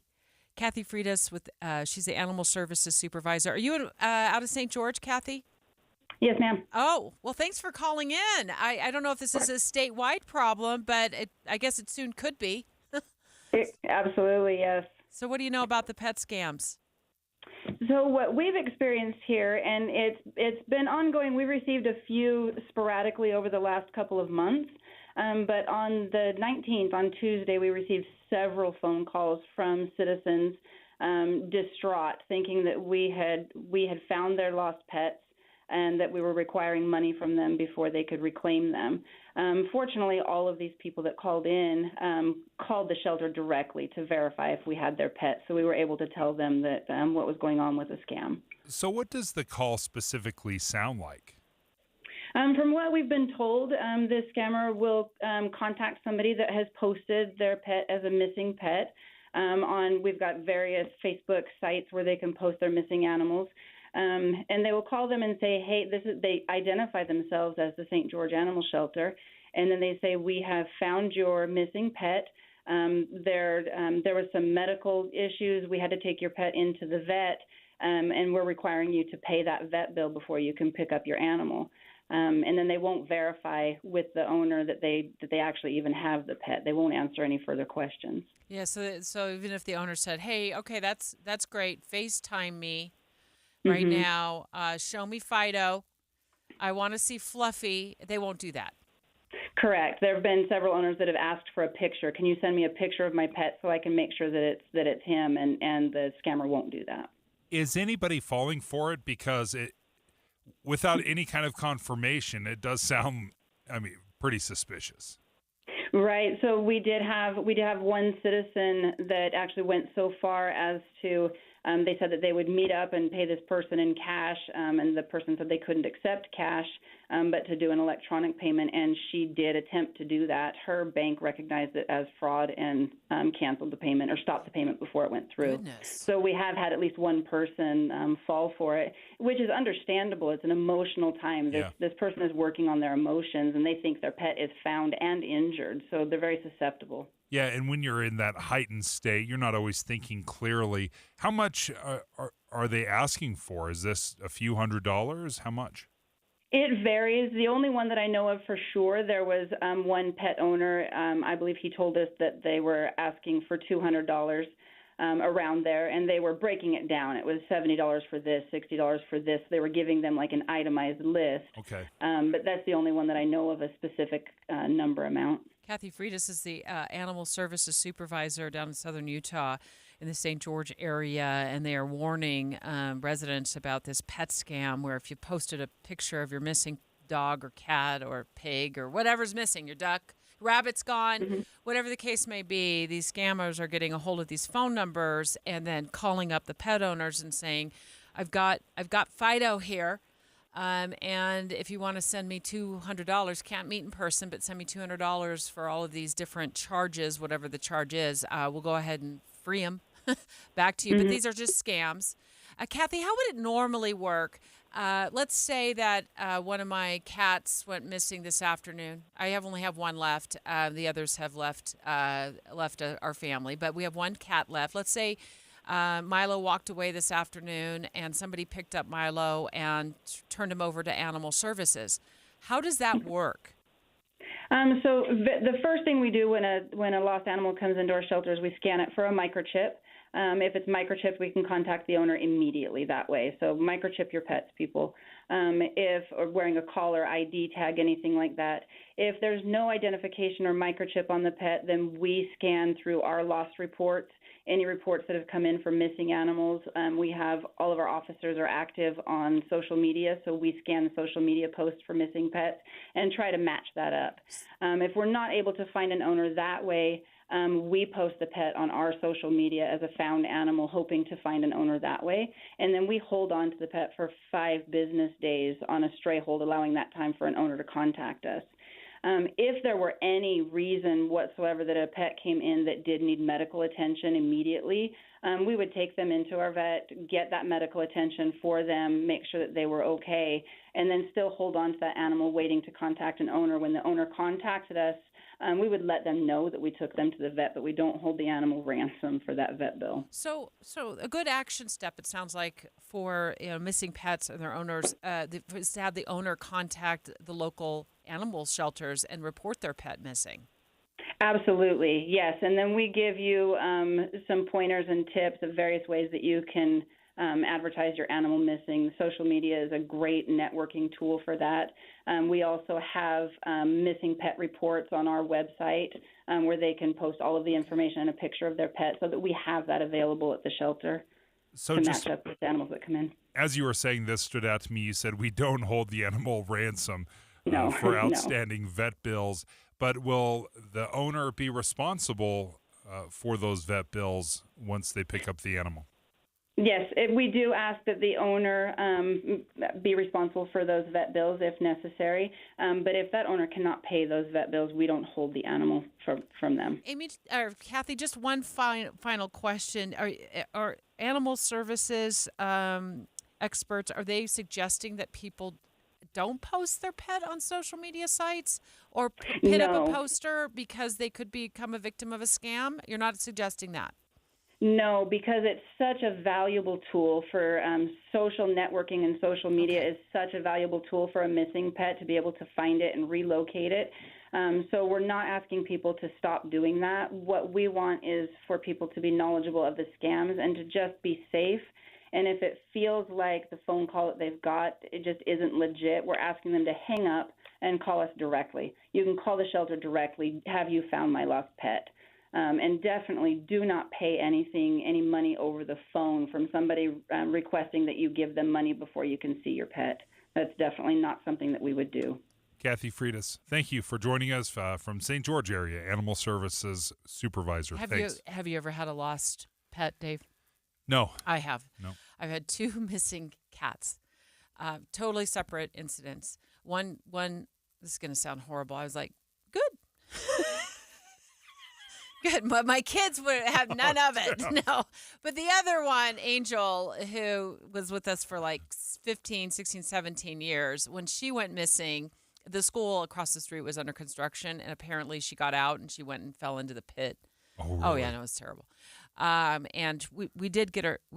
She came wandering back like 5 days later. Oh, wow. I am telling you, I would have paid any scammer any amount of money in the moment because my kids were weeping. We were running around trying to figure out what happened to Angel. So I understand the emotional attachment to these kinds of things. But in this case, beware of scammers.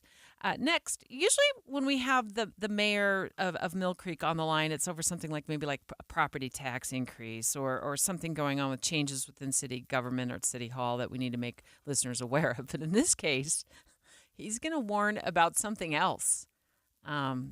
Stay tuned. He'll tell you what it is next. It's 11:30 at KSL News Radio. I'm Dan Bomas. KSL's top local story this hour. The U.S. Department of Education says Alpine School District failed to either report or to investigate dozens of sexual harassment complaints under Title IX. When they have a complaint of a sexual assault or sexual misconduct, to call police and figure that you're good, that's all you need to do. That's one thing you should do, but Title IX also requires that internally you do your own investigation and you document it. That's KSL legal analyst Greg Skordas. The department's Office for Civil Rights says the district failed to conduct Title IX investigations into 87 of the 88 sexual assault cases involving students from 2017 through 2020. Utah Representative Burgess Owens among those who questioned and criticized Transportation Secretary Pete Buttigieg during a hearing in Washington. Owens asked questions about why Buttigieg hasn't shown support for the merger of JetBlue and Spirit Airlines. If we want competition, then we have to have fidelity to our watchdog role when it comes to mergers. After all, by definition, a merger means that there will be fewer competitors than there were before the merger. The deal between the airlines has so far been blocked by several lawsuits. Your money at this moment, the Dow Jones average down on the day, 132 points right now. The NASDAQ is down 129 points. And our KSL weather, looks like we're not quite finished with the rainstorms. That's next. KSL News Time, 11:32. We have enough people running around Broadcast House at 4 in the morning to field a football team. Producers, reporters, the traffic team, and us. This is Tim and Amanda. Join us each morning from 5 to 9 on KSL News Radio. I've been telling Debbie for the last couple of weeks, I'm looking at an EV. I'm seriously looking at it. And she's like, yeah, you're going to have Master Electrical install that charger station, right? I'm like, of course, obviously. Yeah, when they come to your house to give you the bed, you're going to get what's called upfront pricing. You're going to love it because the upfront pricing guarantee means that the price they quote you upfront is the amount that you're going to pay at the end of the job, no matter how long it takes to install that EV charger, David. And what I love about that is when I see that, I can prepare for it. When I get that bid, I know, you know what? Yeah.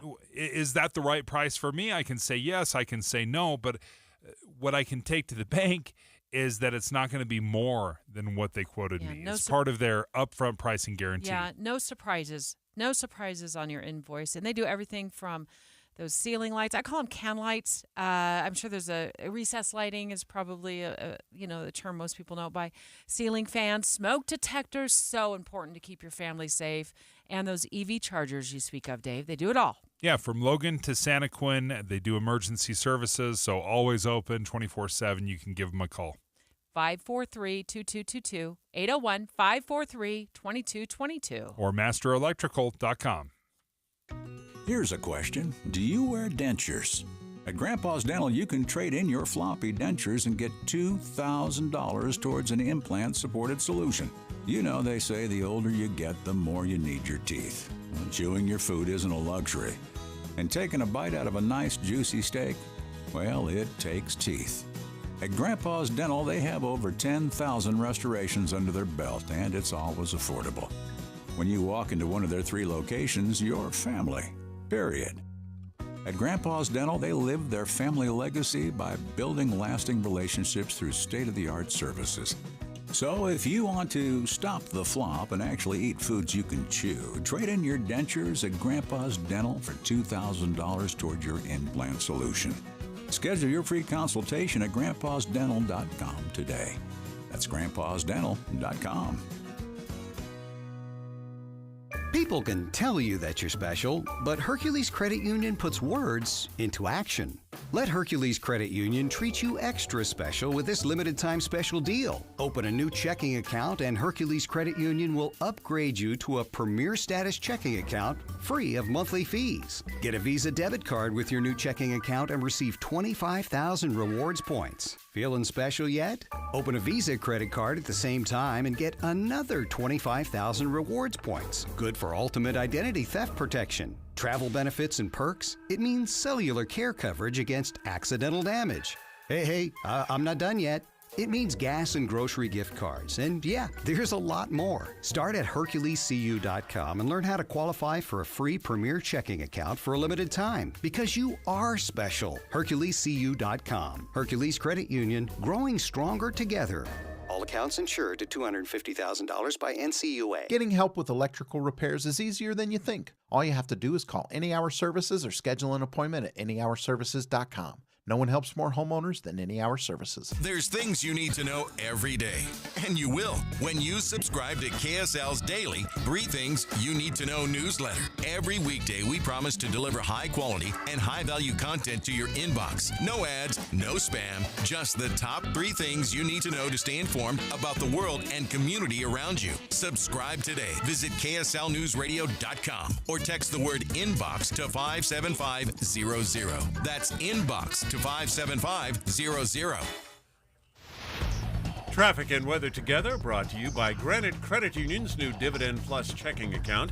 Here's Ricky Meese. A crash-free, delay-free drive on all the Valley freeways, including I-15 both directions between Ogden and Provo. We have had a report of a medical situation in traffic northbound Mountain View corridor at Daybreak Parkway, approximately 116th South.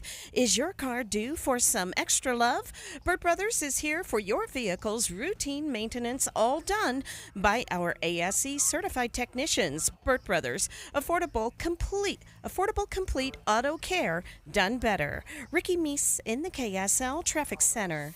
KSL weather, a cold front bringing showers and thunderstorms to the Wasatch Front today, while the snow level drops to about 8,000 feet. Today's high, 69 is all, and then partly cloudy tomorrow with a continued chance of rain. And right now, we're at 64 degrees under cloudy skies. I'm Dan Bomas, KSL News Radio, 102.7 FM, 1160 AM, and KSLNewsRadio.com, Utah's news, traffic, and weather station. Dave and Dujanovic. Normally when we talk to the mayor of Mill Creek, it's about things like, maybe there's a property tax increase on the horizon, and that's not the case this time. Sorry, y'all, just calm down. There's something else going on in Mill Creek that they're issuing a warning about, and his first name starts with Wiley. Wile E. Coyote. Genius. Yeah, this isn't just a Mill Creek thing either. This has happened in Draper as well, and it's been bad news for pets. Coyotes can be very aggressive and kill pets. Yeah. How should cities respond? Yeah, that's a great question. We're going to ask Mill Creek Mayor Jeff Silvestrini that right now. Good morning, Mayor. Good morning. Hey, thanks for the tax increase, line. I know it's going to happen this afternoon at City Hall. They're going to say, I heard that gal on KSL News Radio say there's going to be a property tax increase. But here's your opportunity. No tax increases in Mill Creek this year. Right. Okay. But this is your opportunity to say, no, the real reason that we want you on the phone is to warn you about coyotes. So what is going on in Mill Creek? Well, in the last several weeks, I've received a number of concerns from constituents about coyotes in Mill Creek, and I've also, known that there's been quite a bit of discussion around our county about coyotes in urban areas, and so, I've been trying to become engaged in that, figure out what we might be able to do to help people with that. I know that it's concerning. We've heard reports of people being followed by coyotes, in our neighborhoods, and that's concerning, and you worry about pets and maybe even small children when they're around. So we want to try to address the problem and give people some skills about how to deal with a coyote when you're followed or when you have to confront one. Okay, I've heard that some pets have been killed by coyotes. Are you noticing any of that happening in Mill Creek? Well, that was reported to me by several people that small animals, some cats and whatnot, have been, killed. That they found remains of them, like on streets and in areas where people are walking. So yeah, I mean that's a concern. And coyotes are, they're an animal of nature. They've been around everywhere. I mean, I've heard they live in downtown Los Angeles and New York City. So it's not a surprise that they're here, especially given the fact that some of our communities like Mill Creek have a pretty significant urban wildland interface where they would naturally be, right, in the foothills or, along Parley's Canyon and things like that. So anyway, we are trying to figure out a strategy to deal with it. It's kind of like nobody wants to have this problem, so yeah, we got to figure out how we can help. Mill Creek Mayor Jeff Silvestrini talking to us about the coyote problem in Mill Creek that they're trying to deal with. And I'm a frequent, I guess I've frequently been followed by coyotes. I know that sounds really, really weird for me to say that, and not in your city. I grew up in Arizona, and the coyotes are everywhere. And there was a few years ago, it's probably more like a decade and a half ago, I was running along a canal in central Phoenix with my headset on. And I felt like something was following me, Mayor. And sure enough, I stopped. And, of course I look like prey because I'm running. I'm just exercising. And I look back and there's two coyotes, probably about a half a block behind me, if that. And they were looking for water on the golf course that I was running by. But it's freaky. And it's not the first. It's unnerving, right? Yeah, it's not the first time I've been followed by coyotes. Just like, so what do you do? What do you suggest? What are you warning residents to do if they see one, or they're being followed by one? Yeah, so the easiest thing to do, especially in that kind of situation where you don't have resources available, is to make yourself look large and threatening. Don't turn your back on that coyote, but face it. You might.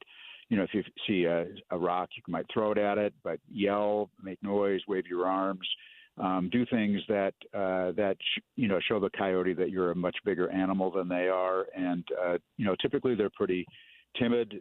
They don't want to tangle with something bigger than them. So that's the strategy. If you have, a small pet with you, it'd be, wise to put that pet in your arms and, make sure that, any kind of dog or anything like that doesn't try to tangle with a coyote, just stay away from it, but mainly intimidate it.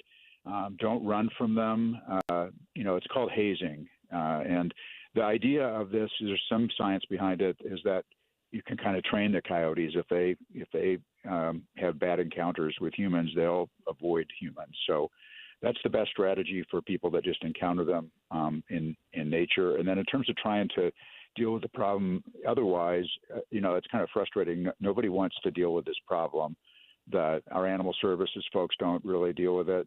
Division of Natural Resources doesn't either. There is a bounty system, but as I've said in the past, in an urban area, we can't discharge firearms. That's not safe either. And really, we are looking for some kind of a better way to deal with them, particularly when we can find that they may be breeding in dens.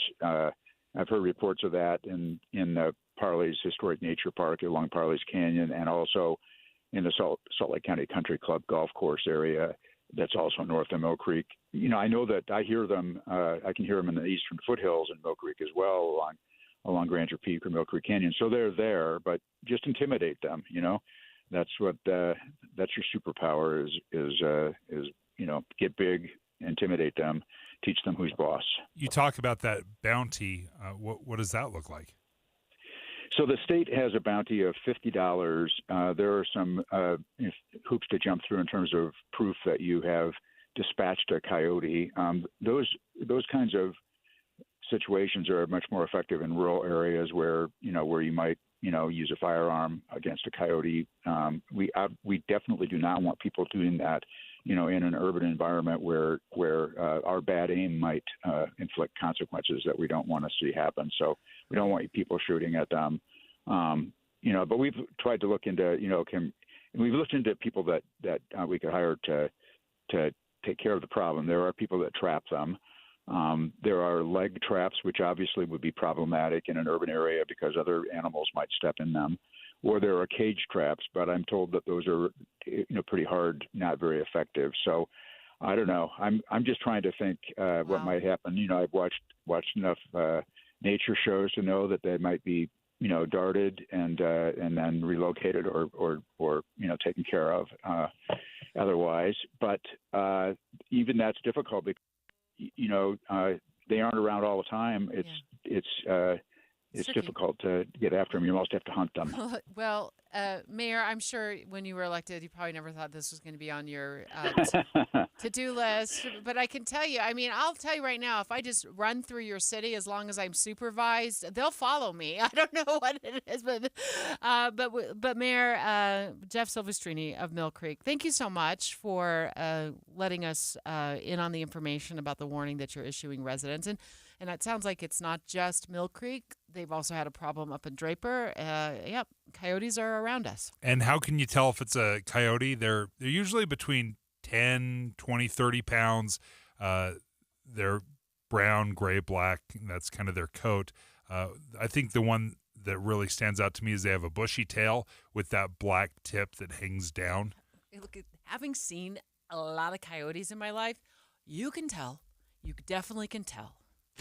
Dave and Dujanovic. Before Dave and Debbie get started each day, this station is all news, all morning. And later today, we follow up on those stories as you drive home. Get important news all morning and all afternoon. Here on KSL News Radio. This is Derek Miller speaking on business. Founded in 1850 by pioneers committed to liberty and truth, the Deseret News is the longest-running news organization in Utah. Senior Vice President of Deseret Management Corporation, the parent company of Deseret News, Gary Porter, joins us with more. The Deseret News stands for journalism centered on the issues core to the human heart, including faith and family.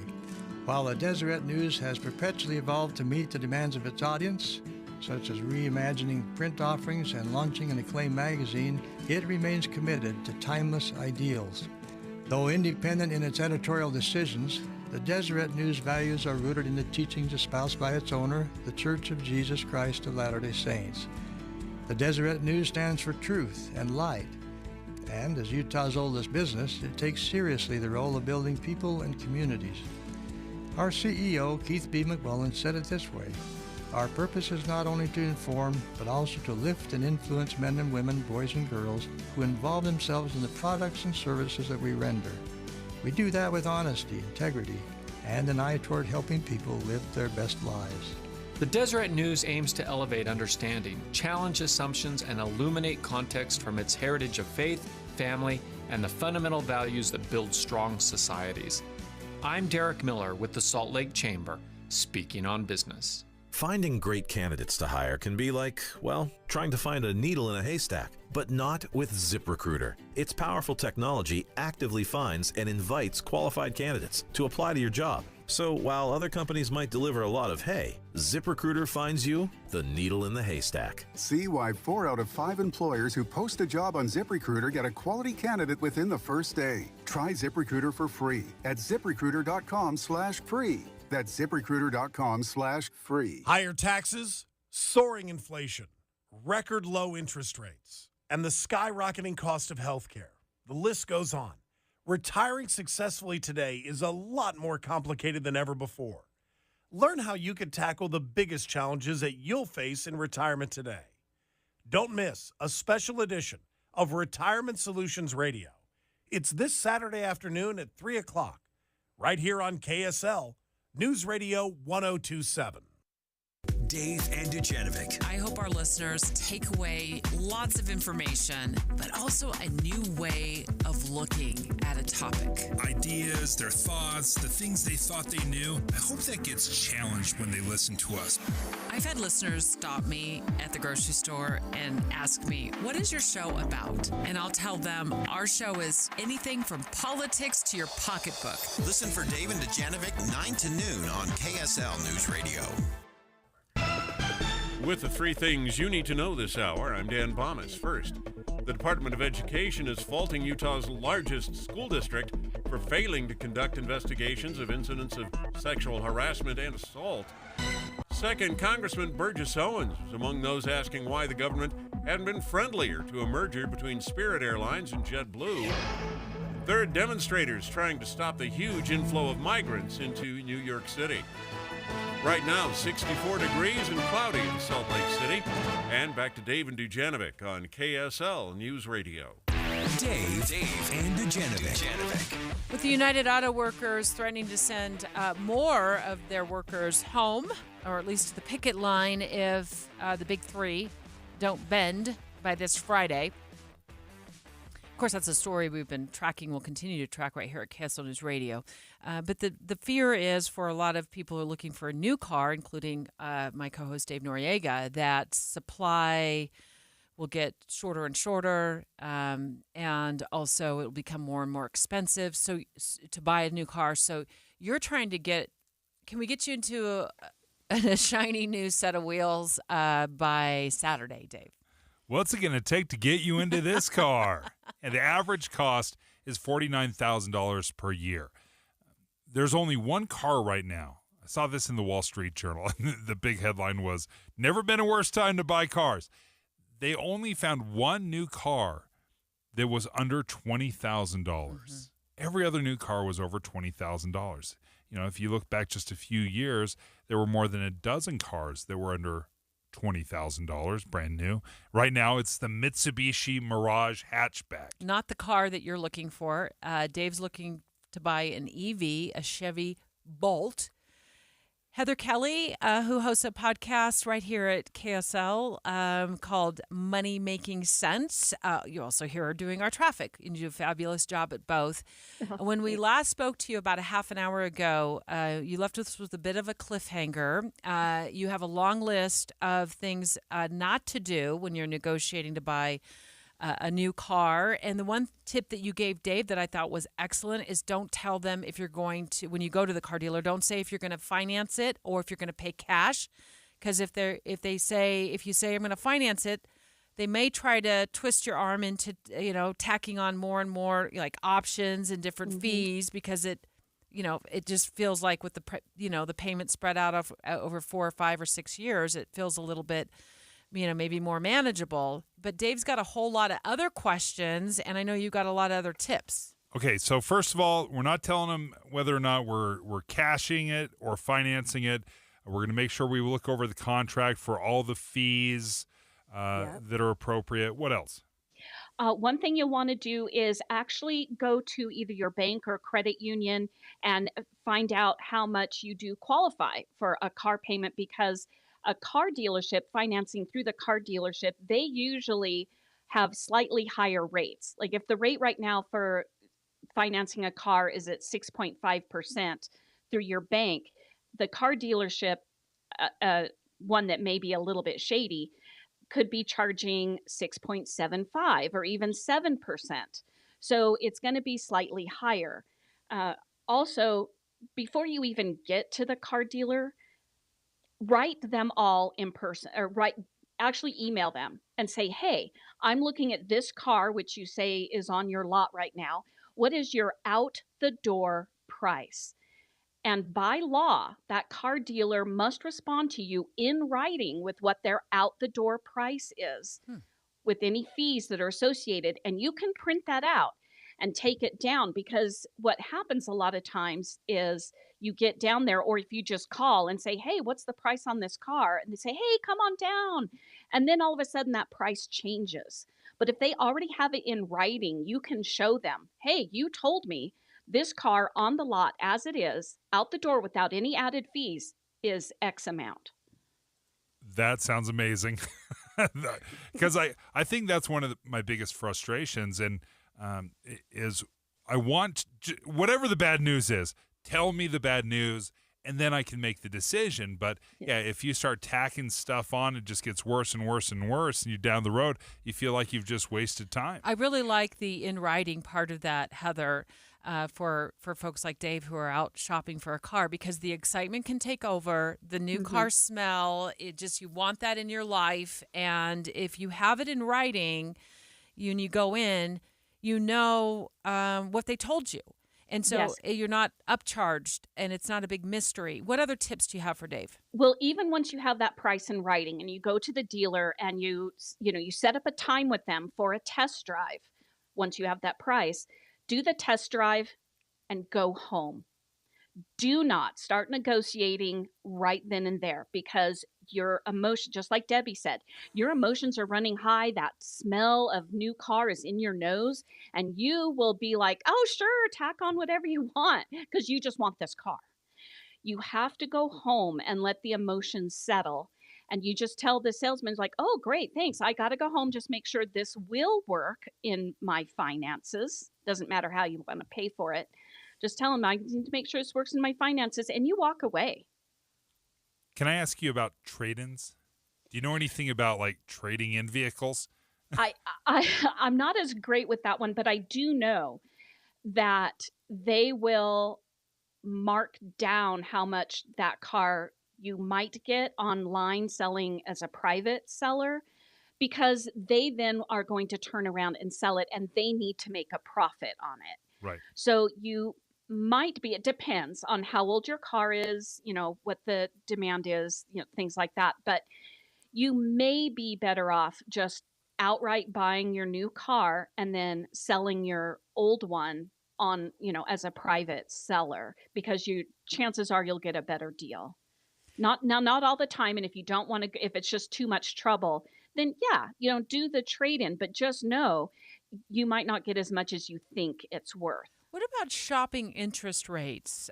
Even though maybe you don't bank at a particular bank, and your favorite bank, the one you've been with for 20 or 30 years, is offering a particular rate, do you advise still shopping that interest rate around? Yes, definitely shop around, because you need to be prepared with all the information you can before you walk into that dealer. Because the finance person at the dealership, whether you finance through them or not, they are still going to try, even if you got the out-the-door price in writing, they are still going to try to tack things on and tell you this is required. Oh, one big thing before we go. The big thing right now is VIN etching, which the car dealers will tell you this is a security. This helps to keep the car from being stolen. And I have seen that VIN etching cost on the price tags of cars as much as $500. You can get a kit on Amazon for $25 to do the VIN etching. So do not fall for that one. I have never heard of this. Heather, what are you doing this weekend? I will come just with you. Want to hang out for a little bit, maybe go look at some cars. But I think the frustration, you share Dave's frustration, and that your search for a new vehicle has gone on for several months, and you can't find a dealer, it sounds like, Heather, within the Western United States that has the car you're looking for. Yeah. And a lot of them never wrote back to me, so I know to stay away from them. Others just go, hey, come on down. I'm like, I'm not coming down until you tell me an out-the-door price. And then when they finally do, they're like, well, this would be the out-the-door price, but it's not going to be on our lot for 2 more months. And somebody's already bought it. Okay. Somebody else has already bought it. Heather, so I couldn't even do a test drive. Heather, before we let you go, Dave is toying with the idea of leaving this deposit for the Chevy Bolt that will show up in 30 days, and that he'll be, first come, he'll get first right of first refusal if he doesn't like the car. What do you think about that, leaving a deposit with the dealership? I'm not personally a fan of that, but if you do that, you need to get everything in writing, make sure you have a copy, that you take pictures of the whole thing, because there are some, now this isn't all dealers, but there are some, again, that can be shady and will not give you back your deposit if you decide that you don't want that car. This has been great. Fantastic information. Heather Kelly, thank you for joining us. Money Making Sense is the podcast. She's done Making Money Sense. Money Making Sense. She's done podcasts on this. So you'll definitely want to subscribe to her podcast. It's totally free. She's got tons of great money tips to make us all richer, smarter, wiser. What are your thoughts, Dave? I like it. Those were fantastic. I hadn't really thought about the out-the-door price. You could absolutely there was have so many a good tips. idea so of many tips what that's going to be. I think you hadn't even thought of. I hadn't thought of. Great information. Maria Chaleos up next. Let me speak to the governor, Governor Cox, with her as well. KSL FM Midvale, KSL Salt Lake City. Listen at home on any smart speaker and in your car at 102.7 FM. This is KSL News Radio, Utah's news, traffic, and weather station. It's 12 o'clock at KSL News Radio. I'm Dan Bonas. KSL's top story this hour: Utah and federal officials cracking down on illegal cannabis farms, not just for legal reasons, but because of how much environmental damage the plants can do. The Deseret News reports the plants use up to 6 gallons of water per day during the growing season, far more than crops like corn, soybeans, or alfalfa. Illegal cannabis growers also often use illegal pesticides that can kill fish and other wildlife. Almost 500,000 Venezuelans now in the United States can go ahead and work, pay taxes, and rent better homes after the Biden administration expanded the temporary protected status program. The